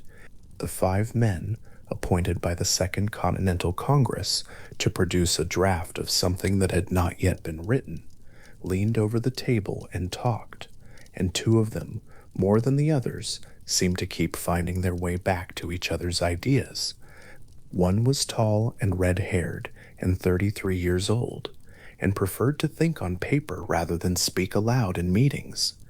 The other was shorter and rounder and 40 years old, and preferred almost the opposite, words delivered with force to a room full of people who needed convincing.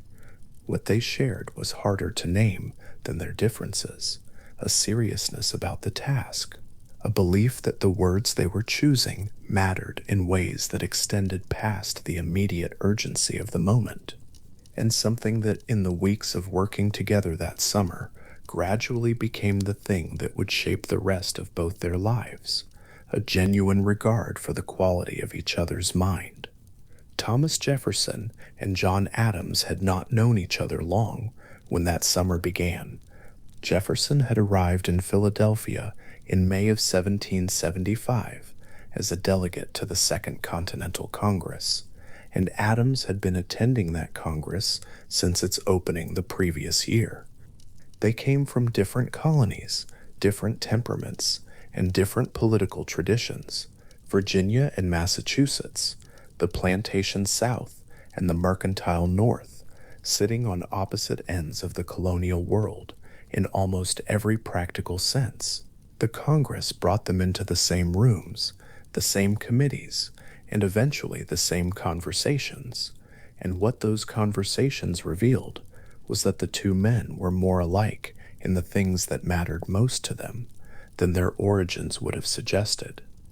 Both had read deeply and widely. Both thought carefully about the principles they were defending, not merely the practical advantages they were seeking. Both were, in the specific way of serious men who have spent years reading philosophy and history, genuinely interested in ideas as ideas, not only as tools.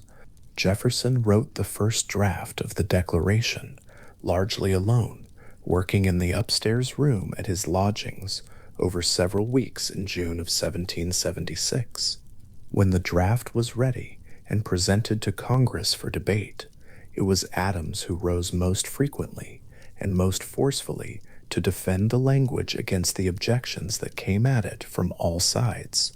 Jefferson sat through much of this in his chair on the floor of Congress, watching his own sentences argued over and altered by people who had not written them, finding it painful in a way he described later as one of the particular discomforts of collaborative work. Adams stood and argued, and the document survived, changed but recognizable. Afterward, Jefferson recorded his gratitude plainly. Adams, he said, had served as the document's great defender. The characterization stayed with Adams for the rest of his life, and he recalled it with evident pride in his correspondence decades later. What the Philadelphia summer of 1776 produced between them was not only a historical document, but a friendship of a kind that serious men sometimes form when they are working on something they both believe is worth doing. They spent time together beyond the formal hours of Congress. They walked and talked and argued about things that had nothing directly to do with the political crisis pressing in on all sides. They visited the gardens at Bartram's farm outside the city on one excursion that both men recorded in their letters, arguing amiably about plants and soil and the relative virtues of different farming methods, the conversation moving between botany and philosophy, and back again with the ease of people who have discovered that their minds work well together. The friendship was real. It was made of the specific material of two people who genuinely enjoyed thinking in each other's company, which is perhaps the most durable kind. The years that followed kept them close. When both men were posted to Europe in the late 1770s and early 1780s as diplomatic representatives of the new republic, Jefferson in Paris, Adams in London and Amsterdam, they maintained their correspondence across the Atlantic and visited each other when travel allowed. Jefferson came to London in 1786, and Adams met him there. They traveled together through the English countryside, inspecting gardens and historical sites with the slightly formal enthusiasm of two men who had learned to be tourists from books. The letters between them during this period are easy and curious and full of the pleasure of two people who keep finding things they want to share with each other. And then the political world that both men had helped to make began to pull them apart. The presidential elections of 1796 and 1800 introduced into the friendship a pressure it had not been built to carry. Adams ran as the Federalist candidate in 1796 and won the presidency. Jefferson, the Democratic Republican candidate, finished second and became his vice president, a constitutional arrangement that would be reformed specifically because it created such difficulties. The two men spent 4 years in the same administration in a relationship that had become too freighted with political difference to function the way it once had. The correspondence that had flowed easily between Paris and London became strained, formal, and infrequent. The ease was gone. What replaced it was the careful courtesy of two men who no longer fully trusted the distance between their public and private selves. The election of 1800 was something more severe. The campaign that year was one of the most vicious that American political culture had yet produced, and the attacks moved in both directions with a thoroughness that left little untouched.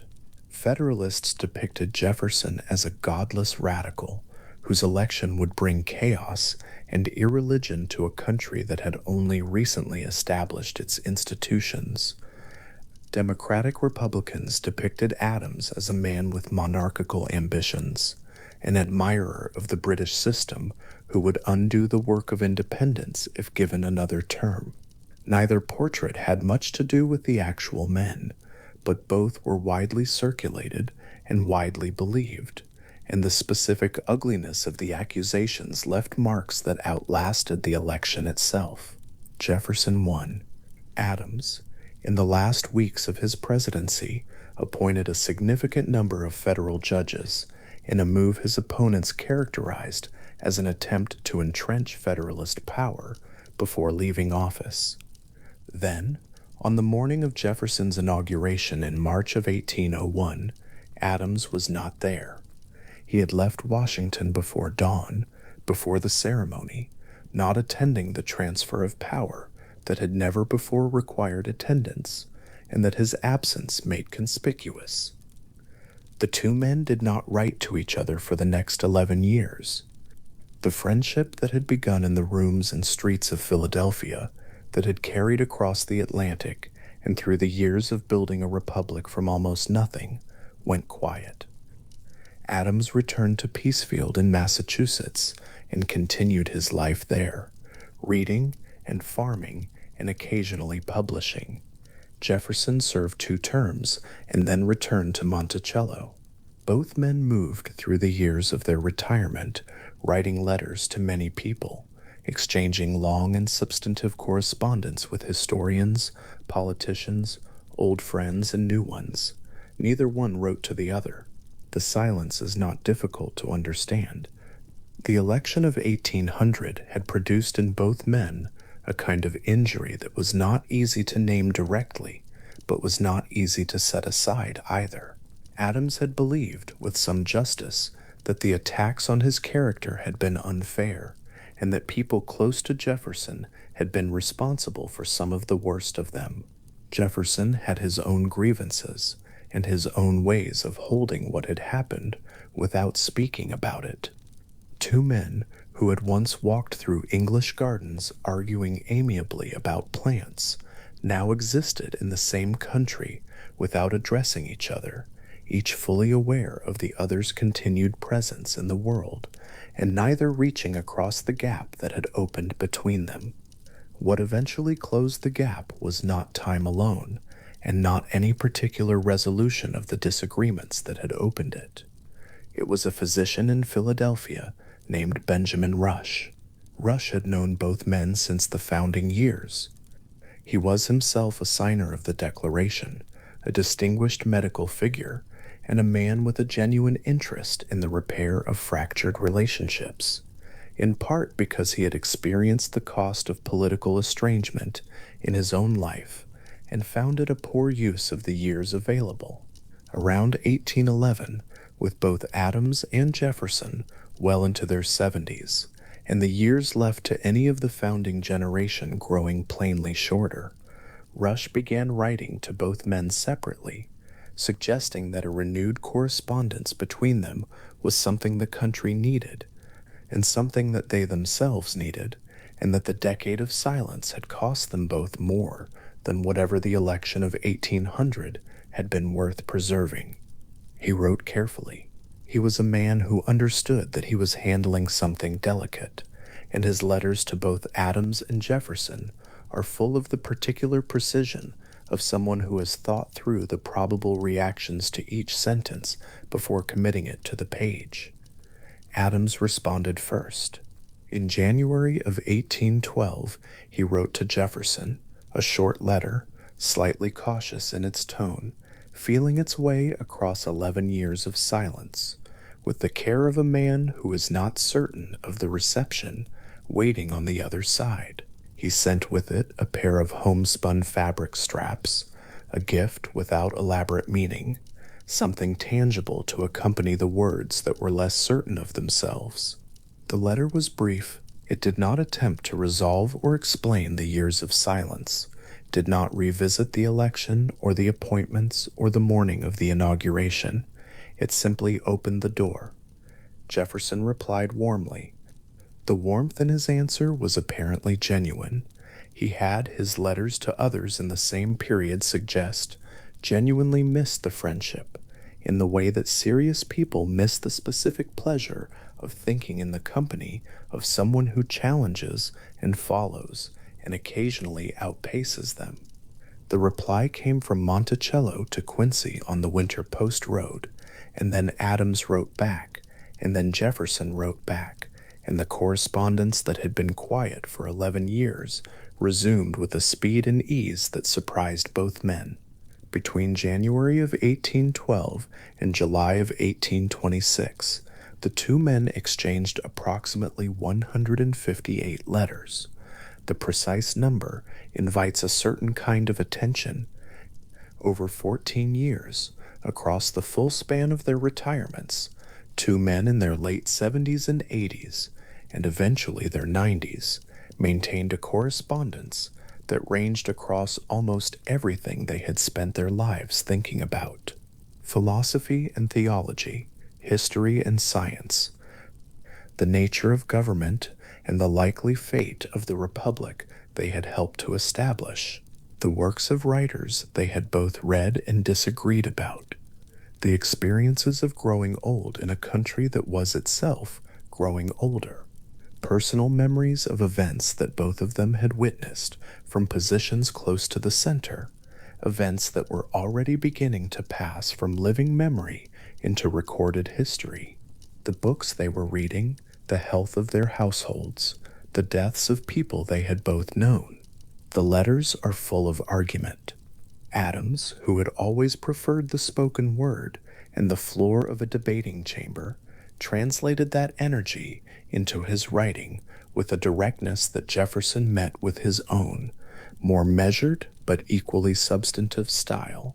They disagreed about theology with a regularity and a specificity that suggests neither man found disagreement uncomfortable, and neither one was inclined to soften his position for the sake of the other's comfort. Adams thought Jefferson held views that were, in certain respects, insufficiently skeptical of human nature's capacity for self-governance. Jefferson thought Adams held views that were, in certain respects, insufficiently confident in reason's ability to improve on inherited institutions. They said these things to each other directly, in the full knowledge that the other would push back, and the exchange of pushback is one of the most consistent pleasures the correspondence offers to anyone reading it carefully, and yet the overall texture of the letters is not combative. What comes through most consistently, across all 158 of them, is something closer to warmth, a settled, unsentimental warmth, the kind that belongs to people who have known each other long enough and through enough to stop needing to perform the friendship and simply inhabit it. Adams wrote to Jefferson about the death of his wife, Abigail, in 1809, a letter that is, for all its brevity, one of the more affecting documents in the correspondence. Brief, factual, not reaching for comfort, trusting the friendship to hold the weight without requiring elaborate scaffolding. Jefferson replied with equal simplicity. Neither man was given to excessive expressions of feeling in prose, and the letters they exchanged in grief are notable for what they leave unsaid, the space around the words doing as much work as the words themselves. The correspondence also reveals the specific texture of what it meant to be very old in the early American Republic, in ways that are sometimes lightly comic and sometimes quietly poignant. Both men wrote about the difficulties of writing, the trembling hands, the eyes that tired quickly, the tendency of a long letter to exhaust more than it once had. Adams noted at various points that the pen was becoming an instrument he had to concentrate on rather than simply use, a complaint that appears across several years of letters with mild and consistent humor. Jefferson made similar observations about his own diminishing physical capacity, noting the changes with the detached curiosity of a man who had spent his life observing and recording, and found no reason to stop applying that habit to his own condition. Both men also wrote more than once about the strange experience of outliving the world they had known. By the second decade of the 19th century, the founding generation was almost entirely gone. Washington had died in 1799, Hamilton in 1804, Madison was still alive, and Monroe, but the inner circle of the Revolutionary years had reduced itself to a very small number of remaining figures, and both Adams and Jefferson were aware of being, in some practical sense, the last survivors of something that had happened in rooms they could still remember clearly, but that no one else still living had been present for.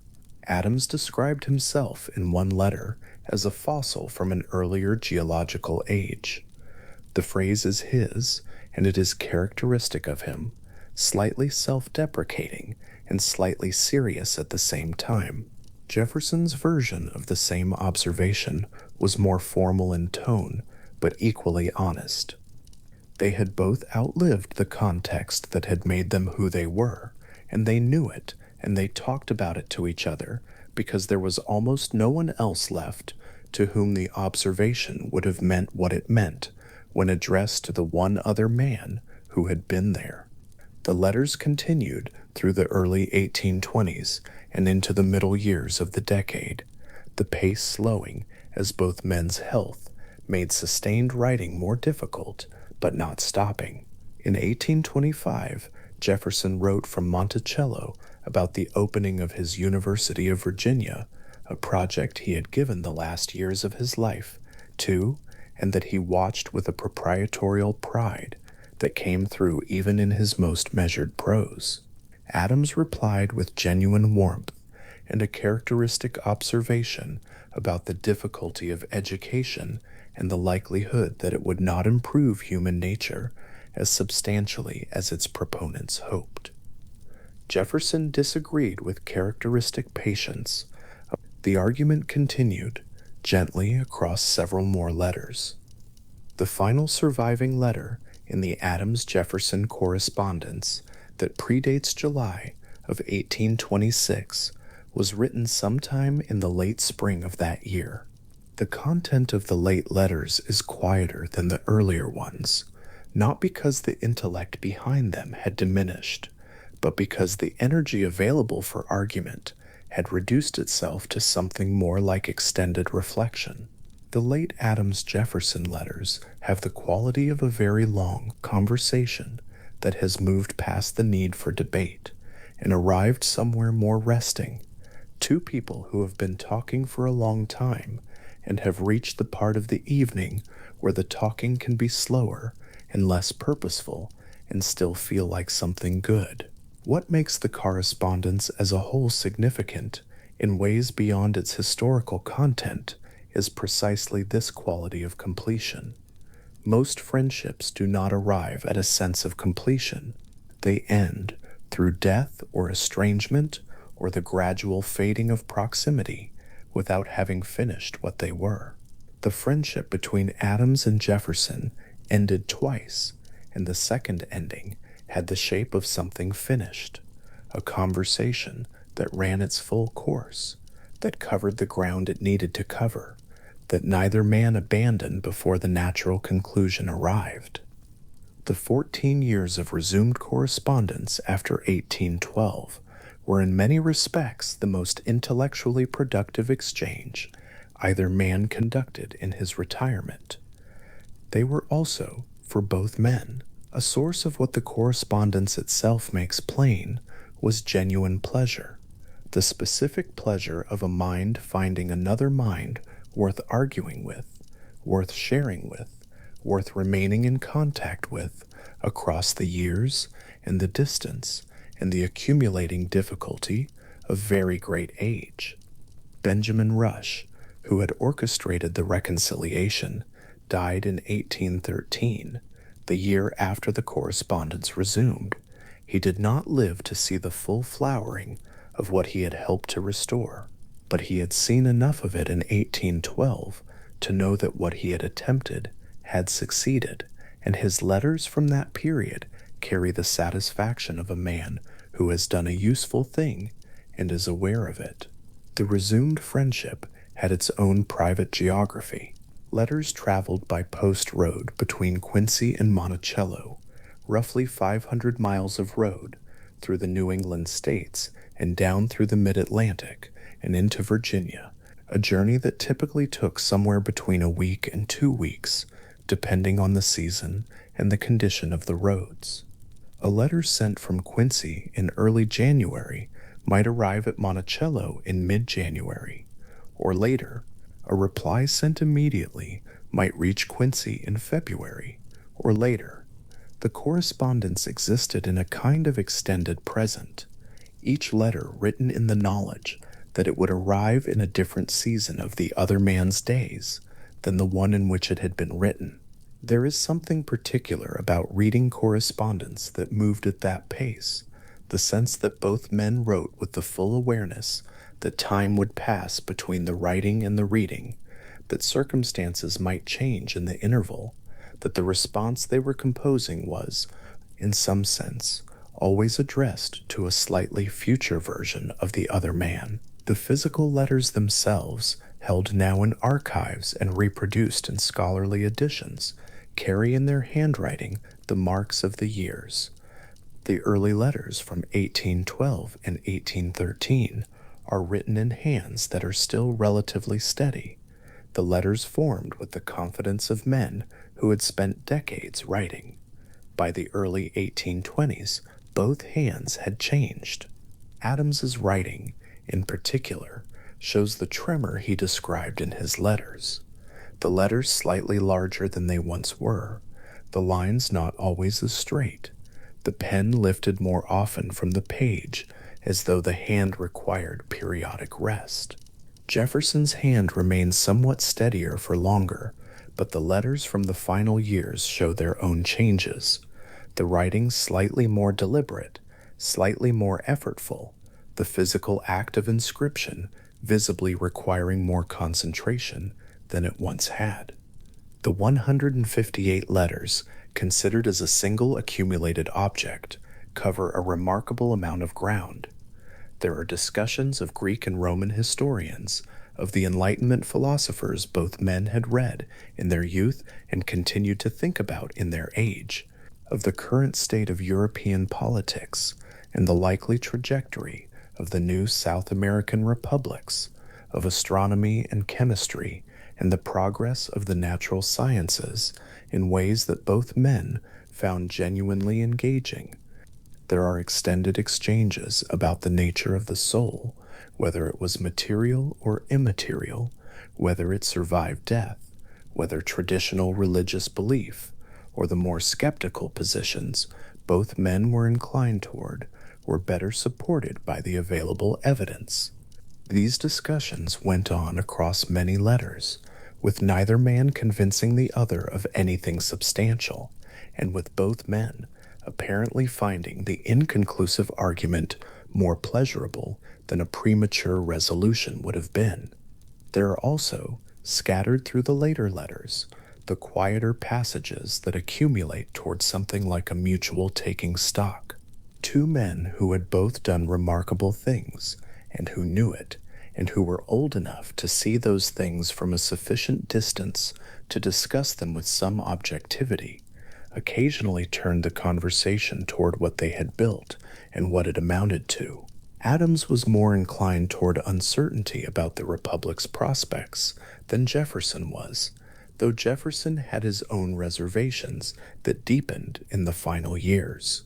Both men were aware that the country they had helped to establish had already developed in ways they had not anticipated and could not fully endorse, and neither was inclined to pretend otherwise.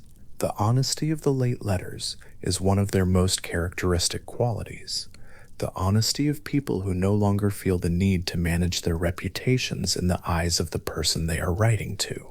By the spring of 1826, Jefferson was ill enough that his letters had become shorter and more widely spaced.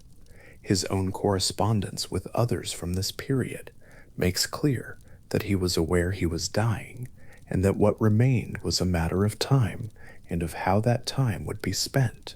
Adams was also in significant physical decline, spending most of his days in his chair or his bed at Peacefield, writing with increasing difficulty, receiving visitors when he had the energy for it. The two men were, in the late spring of that year, each separately and without explicit communication on the subject, moving toward the end of their lives. The last letter in their correspondence is a quiet object. It does not announce itself as the last letter. Neither man knew it would be. It has the quality of all the late letters, reflective, warm, slightly slower in its movement than the letters of a decade earlier. Two old men talking in the way that people talk when they have said the important things, and what remains is simply the continuation of the conversation, for as long as it can be continued. The letter was sent and received, and read, and then set down on a surface somewhere, a table in Quincy, a writing desk at Monticello, a shelf in one of those book-lined rooms, without either man knowing that the exchange was now complete, that no answer would follow, that what had passed between them across 14 years of renewed friendship was now in its final resting state. The friendship between Adams and Jefferson is sometimes described by historians in terms of its political and historical significance.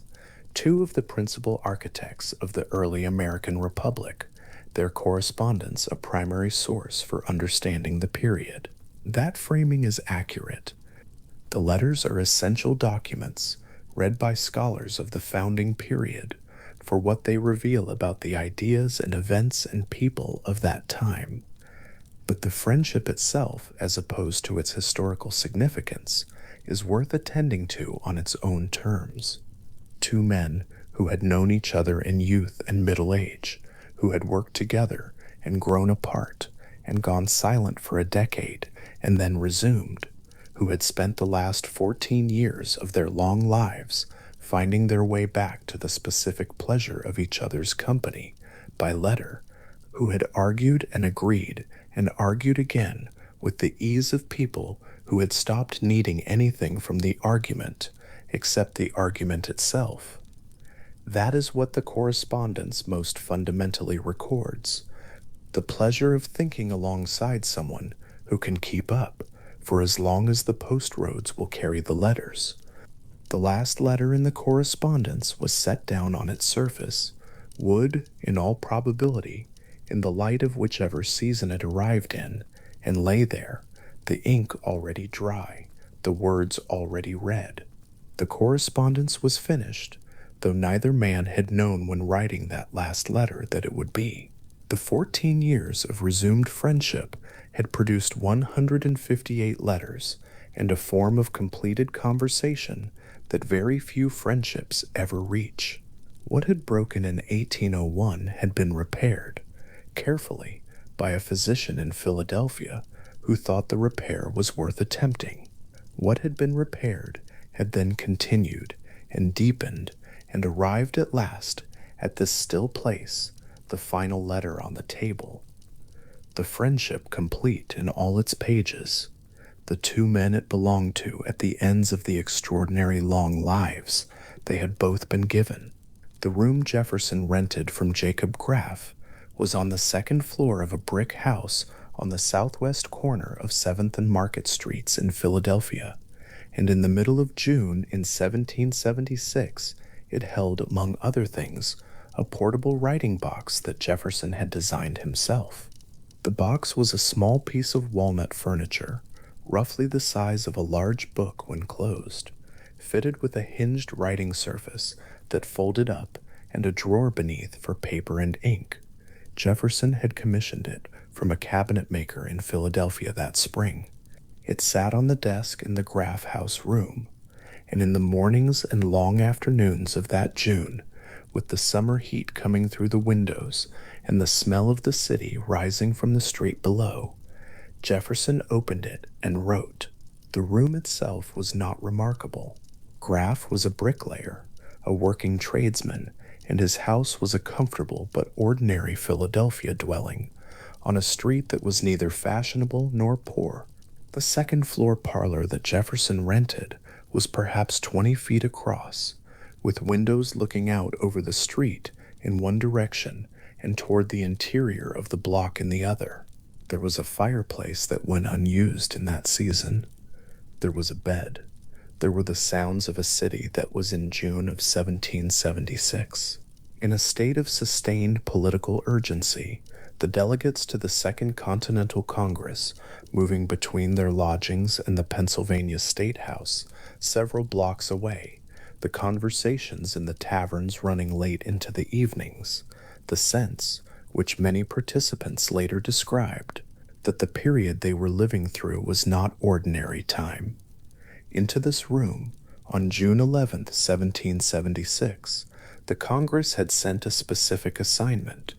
A committee of 5 delegates had been appointed that day to prepare a formal declaration of the colony's independence from Britain, the Congress having decided that such a document was now both necessary and inevitable.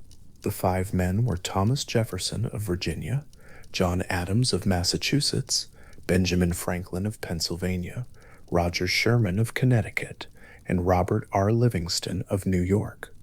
They had been chosen with some care. The selection represented a geographic spread across the major colonial regions, and it included the men the Congress considered most capable of producing a document that would need to be read and accepted by people whose circumstances and concerns varied considerably from one colony to the next. Franklin was 68 that year, in an uncertain health which made extended physical effort difficult. Sherman was a capable lawyer but not a writer of particular elegance. Livingston would later leave Philadelphia before the document was formally adopted. Adams was an effective and forceful speaker on the floor of Congress, someone who had spent the preceding months arguing the case for independence with characteristic stubbornness and considerable success. And Jefferson, at 32, was the youngest of the 5 and had already demonstrated in his earlier political writing a command of English prose that set him apart from most of his contemporaries. When the committee discussed who should produce the initial draft, Adams later recalled that he urged Jefferson to take on the task, and Jefferson did not refuse. So Jefferson came back to the room in the Graff House and opened the writing box, and over the following 17 days, he drafted the document that would become the Declaration of Independence. The process was largely solitary. He showed drafts to Adams and to Franklin, both of whom suggested changes. Franklin altered a phrase in the preamble, replacing sacred and undeniable with self-evident, a small change that most readers do not notice and that matters more than it appears to. But the primary drafting was Jefferson's, done in the second-floor room with the portable desk on the table and the Philadelphia summer pressing through the windows. What Jefferson drew on was not entirely original. The ideas in the Declaration that governments derive their just authority from the consent of the governed, that individuals possess rights that precede and limit the power of any state, that a people may alter or abolish a government that fails to protect those rights, were ideas that had been circulating in European political philosophy for more than a century and had taken deep root in American political argument in the decades before 1776. John Locke had articulated versions of most of them in the 17th century. They had been developed and restated by Enlightenment thinkers across England and the continent, and had become, in the American colonial context, a kind of shared political language that educated men on both sides of the Atlantic recognized. Jefferson's achievement was not the invention of the ideas, but the compression and arrangement of them, the capacity to take a set of arguments that existed in scattered and sometimes cumbersome form and render them in English that had the quality of being both precise and inevitable, sentences that seemed to say what they said because nothing else could be said. He finished the draft around June 28th and submitted it to the committee. On July 1st, the Congress took up the question of independence itself, and on July 2nd, it voted, with 12 of the 13 delegations in favor and New York abstaining. Then the Congress turned to the draft Jefferson had produced, and for 2 days in the heat of early July, they debated his language word by word, sentence by sentence, making changes that Jefferson found deeply uncomfortable to witness. The revisions were substantial. Congress struck roughly a quarter of the text, shortening some passages and eliminating others entirely. The most extensive deletion was a passage toward the end of the document in which Jefferson had accused the British Crown of imposing the slave trade upon unwilling colonists and had called the trade itself a violation of the most sacred rights of life and liberty. The passage was struck at the insistence of delegates from South Carolina and Georgia, who found its premise both inaccurate and inconvenient, and with the reluctant acquiescence of some northern delegates whose own colonies had benefited economically from the trade.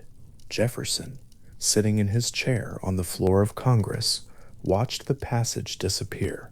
He made his own copies of both the original draft and the revised version in the days that followed, preserving the difference between what he had written and what the Congress had accepted, a private record that he kept for the rest of his life.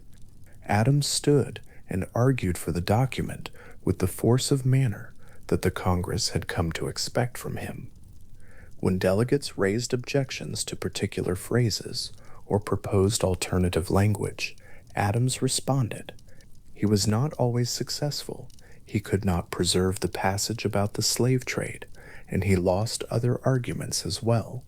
But he was effective enough that the document survived the debate, substantially intact. The core of it, recognizable as the thing Jefferson had written in the room on Market Street. Jefferson said later, more than once, that he was grateful for Adams's defense of the text, and that he had found it painful to sit and watch without speaking while Congress changed his sentences. The vote to formally adopt the Declaration was taken on July 4th, 1776. The document existed on that day in a hand-corrected manuscript, the text carrying the accumulated marks of Congress's 2 days of revision. The engrossed parchment, the formal permanent copy in careful copperplate script, would not be ready until August.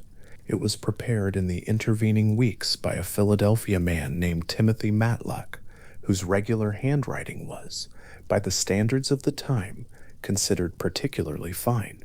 and who worked from the official text that the Congress had approved to produce the large sheet of stretched animal skin that would become the permanent record of the document. Matlack's parchment was ready by August 2nd, 1776, and on that date the delegates gathered in Philadelphia for a formal signing.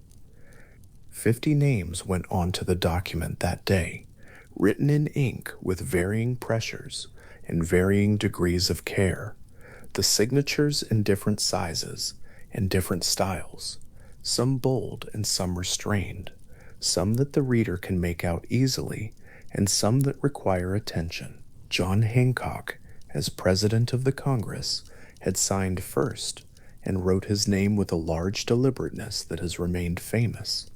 The other delegates signed in the order of their colonies, from north to south. Jefferson's signature is in the Virginia column, a neat and careful script that does not announce itself. Adams is in the Massachusetts column, his name written with the same energy of manner he brought to everything else. The parchment was then stored, and the war continued. The delegates who signed on August 2nd understood themselves to be doing something of consequence, but the precise shape of that consequence was not yet clear. The war was not won, the outcome was genuinely uncertain. The document they were signing could, depending on how the following months and years went, become the founding record of an independent nation or the evidence in a treason trial. Several delegates signed with some consciousness of this. Benjamin Harrison of Virginia was reported to have made a joke about it, noting that as a heavy man, he would die quickly from hanging, while the slender Elbridge Gerry of Massachusetts would struggle for a long time. Whether the joke was made in exactly those words, it was the kind of remark that the situation produced. A moment of humor from men who understood that the act they were performing had a physical weight to it, a real consequence attached to the ink on the page. Jefferson kept his drafts. He made multiple copies of the original text and sent them to friends and correspondents in the months after July 4th, so that the version he had written, with its deleted passages still present, its struck phrases still intact, circulated alongside the official adopted text. He was not secretive about this. He simply wanted the record of what he had written to exist alongside the record of what Congress had approved, the two versions together constituting a more complete account of what had happened in the room on Market Street and on the floor of the Pennsylvania State House in the first days of July 1776. The differences between the two versions continued to matter to him. Late in his life at Monticello, he was still discussing them with correspondents, still noting what Congress had removed, still thinking about the document, not only as the thing it had become in the world, but as the thing he had intended it to be in the room where he drafted it. The portable writing box sat at Monticello in his final years, used for other correspondence, carrying the wear of decades of use. It exists today in the collection of the Smithsonian Institution, still intact, the walnut slightly darkened with age, the hinged writing surface smooth from long handling. The text that Matlack copied onto parchment in the summer of 1776 was the text that would be copied and reprinted and read aloud for the following 2.5 centuries. It was set in type by printers across the colonies in the weeks after the July 4th adoption. Broadsides, large printed sheets, carried it from city to town to village. It was read from courthouse steps and church pulpits, reprinted in newspapers, copied by hand into letters sent to friends and family members in different colonies. The language of its preamble moved quickly into the common stock of political vocabulary in ways that neither Jefferson nor Adams nor any other member of the committee could have predicted in the Graff House room in June. There was a particular quality to the sentences in the preamble that made them useful beyond their original context. They were written with a precision and a generality in careful balance, specific enough to describe the situation of the American colonies in 1776, general enough to describe the situation of other people in other circumstances in other times. Jefferson had not necessarily intended this. He was writing a document for a specific political purpose in a specific moment of crisis, but the phrases he chose carried further than the moment they were written for, and by the time of his death in 1826, he was aware, sometimes proudly, sometimes with more ambivalence, that the words he had put together in the Graff house room had become something larger than the argument they were originally constructed to make. Adams was also aware of this.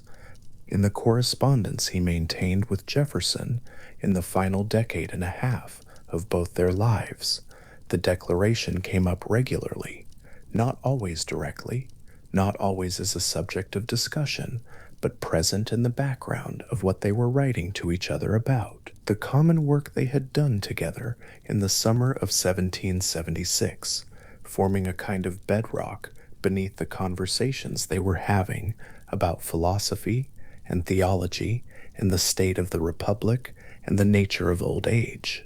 They were the last surviving members of the Committee of Five. Franklin had died in 1790, Sherman in 1793, Livingston in 1813.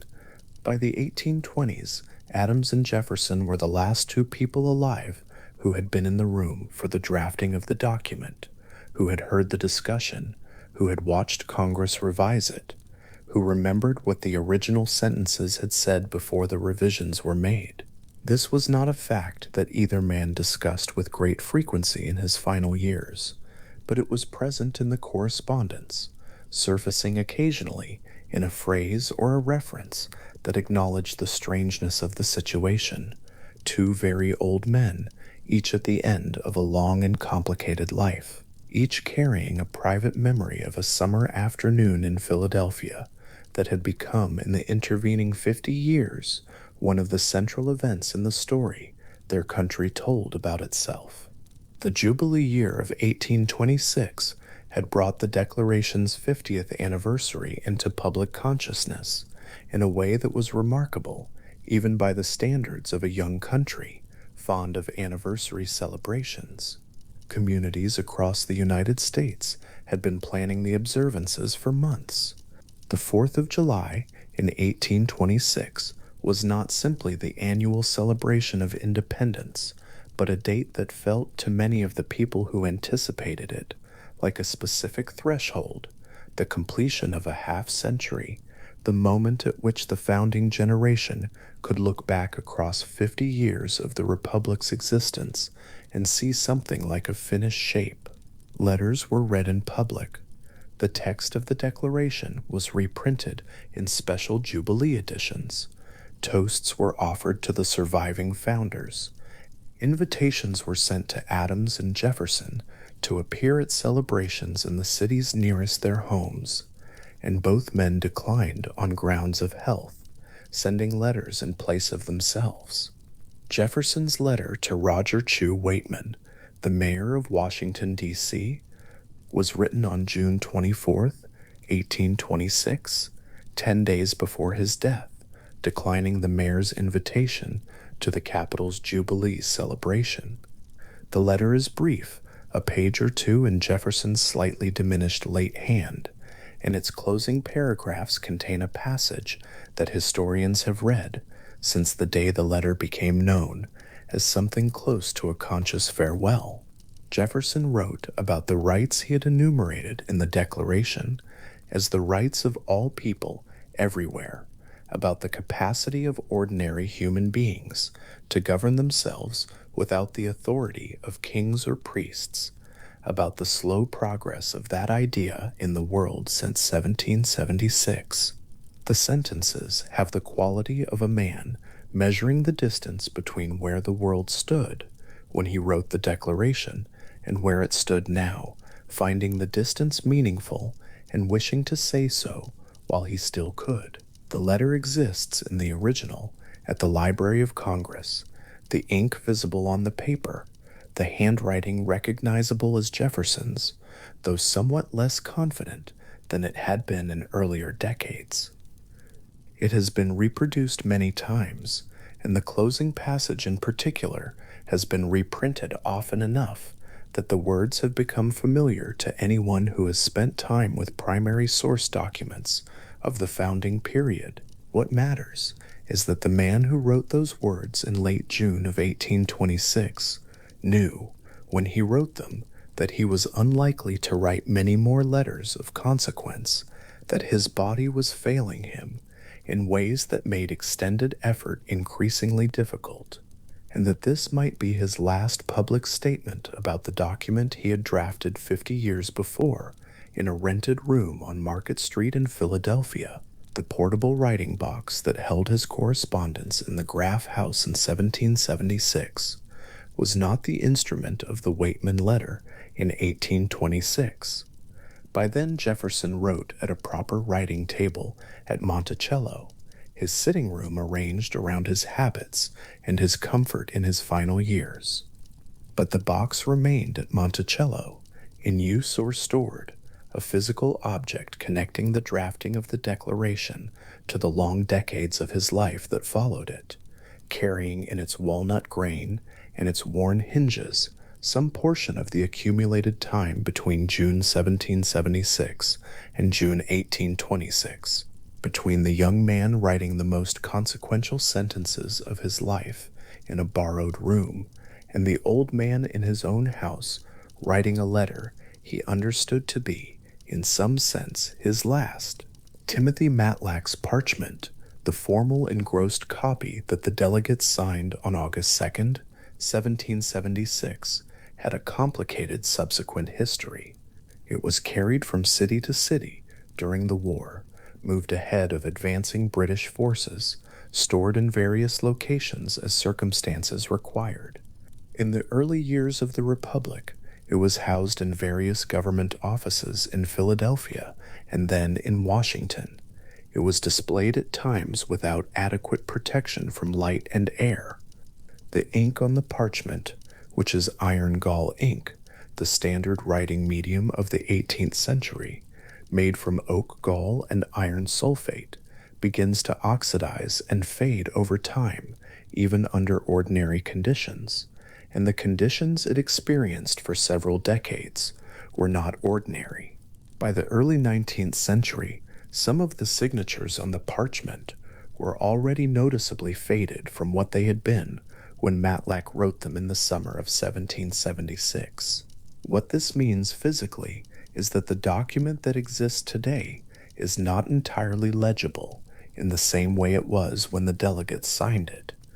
The main body of the text, the declarations and accusations, is considerably faded, readable under careful examination and with the help of ultraviolet imaging, but no longer the crisp black script it was when Matlack finished his work. The signatures at the bottom, 50 names written ink on parchment in August of 1776, survive in varying states. Some are still clear and readable to the unaided eye. Some have faded to near invisibility. The name present is a ghost of intention rather than a legible mark.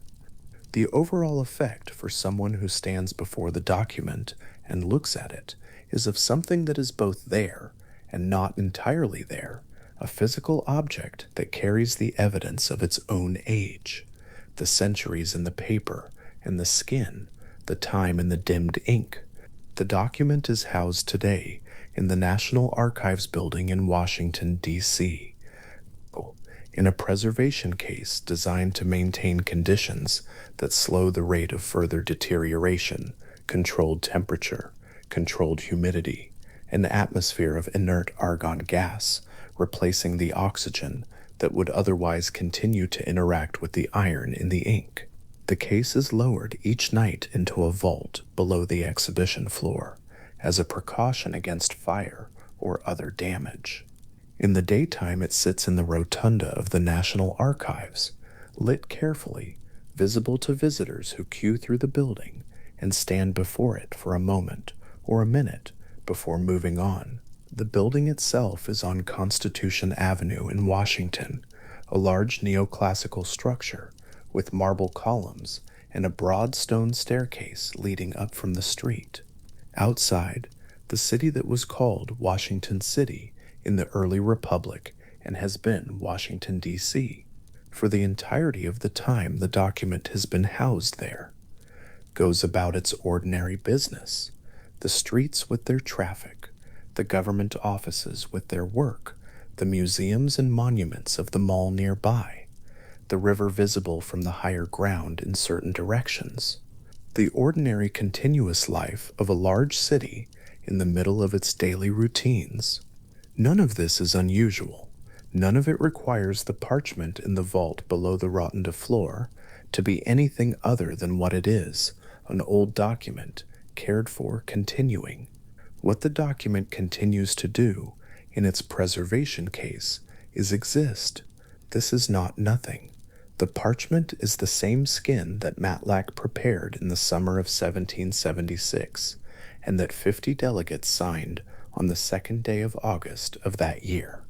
The ink in the signatures is the same ink, the same iron and gall and water, mixed by the same basic process that had been used to make writing ink for centuries, applied to the page in those particular patterns, by those particular hands, in those particular moments. The physical matter of it is continuous with the moment of its making, unbroken across the intervening distance of years, changed by time in visible ways, the fading, the slight stiffness of old parchment, the dimming but not interrupted. Jefferson's signature is among the faded ones. The name is visible, but it requires the viewer's attention, a willingness to look carefully at the lower half of the document, where the Virginia delegation's signatures appear in a column. His handwriting in 1776 had the quality of his handwriting in general, neat, controlled, the letters formed with a precision that reflected his habits of mind. By August 1776, he had been writing in that hand for years, and the Declaration's signature shows it in the pressure of the pen, the consistency of the letter forms, the particular way his capital J curves at the beginning of his given name. Time has dimmed it, but the intention of the mark is still there, still readable, still carrying the shape of the hand that made it. Adams's signature is similarly present in the Massachusetts column, somewhat bolder in style than Jefferson's. The letters formed with more visible pressure. The two names appear on the same large sheet of parchment, separated by a few inches of space, and the signatures of the other delegates who signed between them, the document arranging the names of the 50 in the geographic order of their colonies, north to south, Virginia below Massachusetts, as it appears on the map. In the months after both men's deaths in July 1826, the parchment that carried both their names continued to be housed and moved, and eventually, much later, installed in its preservation case in the rotunda of the National Archives, the names persisting in the dimmed ink long past the men who made them. The room in the Graff House where the drafting happened no longer exists in its original form. The house itself was demolished in the 19th century, and the site on the corner of 7th and Market Streets was built over and rebuilt again. What stands there today is a reconstruction, a structure built to approximate the exterior appearance of the original Graff House, erected in the 1970s as part of a national park site in Philadelphia's historic district, with an exhibit space inside and a replica of Jefferson's portable writing box displayed in the room that has been reconstructed to suggest the dimensions and furnishings of the second-floor parlor where the drafting took place. The replica writing box is built to the same specifications as the original. It sits on a desk near a window. The light comes through the window, the way light came through the window in the summer of 1776. The original writing box, the walnut one, Jefferson had made by a Philadelphia cabinet maker in the spring of 1776, is at the Smithsonian's National Museum of American History in Washington, a few miles from the National Archives building where the parchment is kept. It has been in various institutional collections since Jefferson's descendants donated it in the 19th century. It is displayed in a case, the wood visible, the hinges present, the writing surface showing the slight unevenness of long use. A small card near the case identifies it and dates it and notes its provenance. Most visitors pass it without extended examination, their attention divided among the many other objects in the museum. Occasionally someone stops and looks at it for a longer time. The small walnut box with its quiet history, the surface where the first sentences of the Declaration took shape in Jefferson's careful handwriting on summer mornings in a borrowed room in Philadelphia 250 years ago. The sentences themselves are not on the box. They moved from the box to the paper, to the Committee of Five, to the Congress, to the parchment, to the printers, to the broadsides, to the newspapers, to the country, and eventually to the world in the way that written language moves, leaving behind the instruments that made it, traveling forward in reproductions and references and quotations, accumulating meaning as it goes, arriving in different mouths and different circumstances across the centuries, and still, in those different mouths and circumstances, carrying something of the shape of the sentences, as Jefferson put them together in the second-floor room on Market Street in June of 1776. The preamble is the part that has traveled furthest. The list of grievances against the British Crown, which occupies the majority of the document's length, was written for a specific political purpose in a specific moment and has the quality of historical evidence useful for understanding what the colonists believed their grievances to be, less useful outside that specific context. But the preamble, the opening paragraphs with their propositions about human equality and the purpose of government, escaped the moment of their writing in a way that Jefferson might not have entirely anticipated. They were written to establish the philosophical foundation for what followed in the grievances, to give the specific complaints their theoretical context. Instead, they became, for many readers in many different situations across the following centuries, the document's essential statement, the sentences that mattered most because they claimed to describe not only the situation of the American colonies in 1776, but the situation of human beings in general. This has made the document difficult to assign to a single settled meaning. The words have been used in arguments that point in different directions, quoted in support of positions their author held and positions he would have rejected, applied to circumstances he never considered. This is not unusual for a document that has been in continuous public use for 2.5 centuries. But language that travels that far and survives that long tends to accumulate interpretations the way a river accumulates silt, the original stream bed still present somewhere underneath, the surface considerably altered from what it was at the beginning. What remains most constant is the parchment itself, the physical object in the argon atmosphere in the preservation case below the rotunda floor, the ink dimmed but present, the signatures still marking their column positions, the large sheet of prepared skin still carrying the impression of the quill that moved across it in the summer of 1776. The parchment does not have an interpretation. It is not making an argument. It simply continues in the condition that time has left it, in the building on Constitution Avenue, while outside the city maintains its ordinary rhythm, the traffic, the offices, the river in its course, the sky above Washington moving through its daily sequence of light and weather. Jefferson is in the Virginia column of signatures, slightly faded, still readable. Adams is in the Massachusetts column, bolder, also still there. The other 48 names occupy their positions on the parchment in the order they were written in August of 1776, the ink in each signature carrying some reflection of the speed and pressure of the particular hand that made it, some names written quickly, some slowly, some with a flourish, and some without.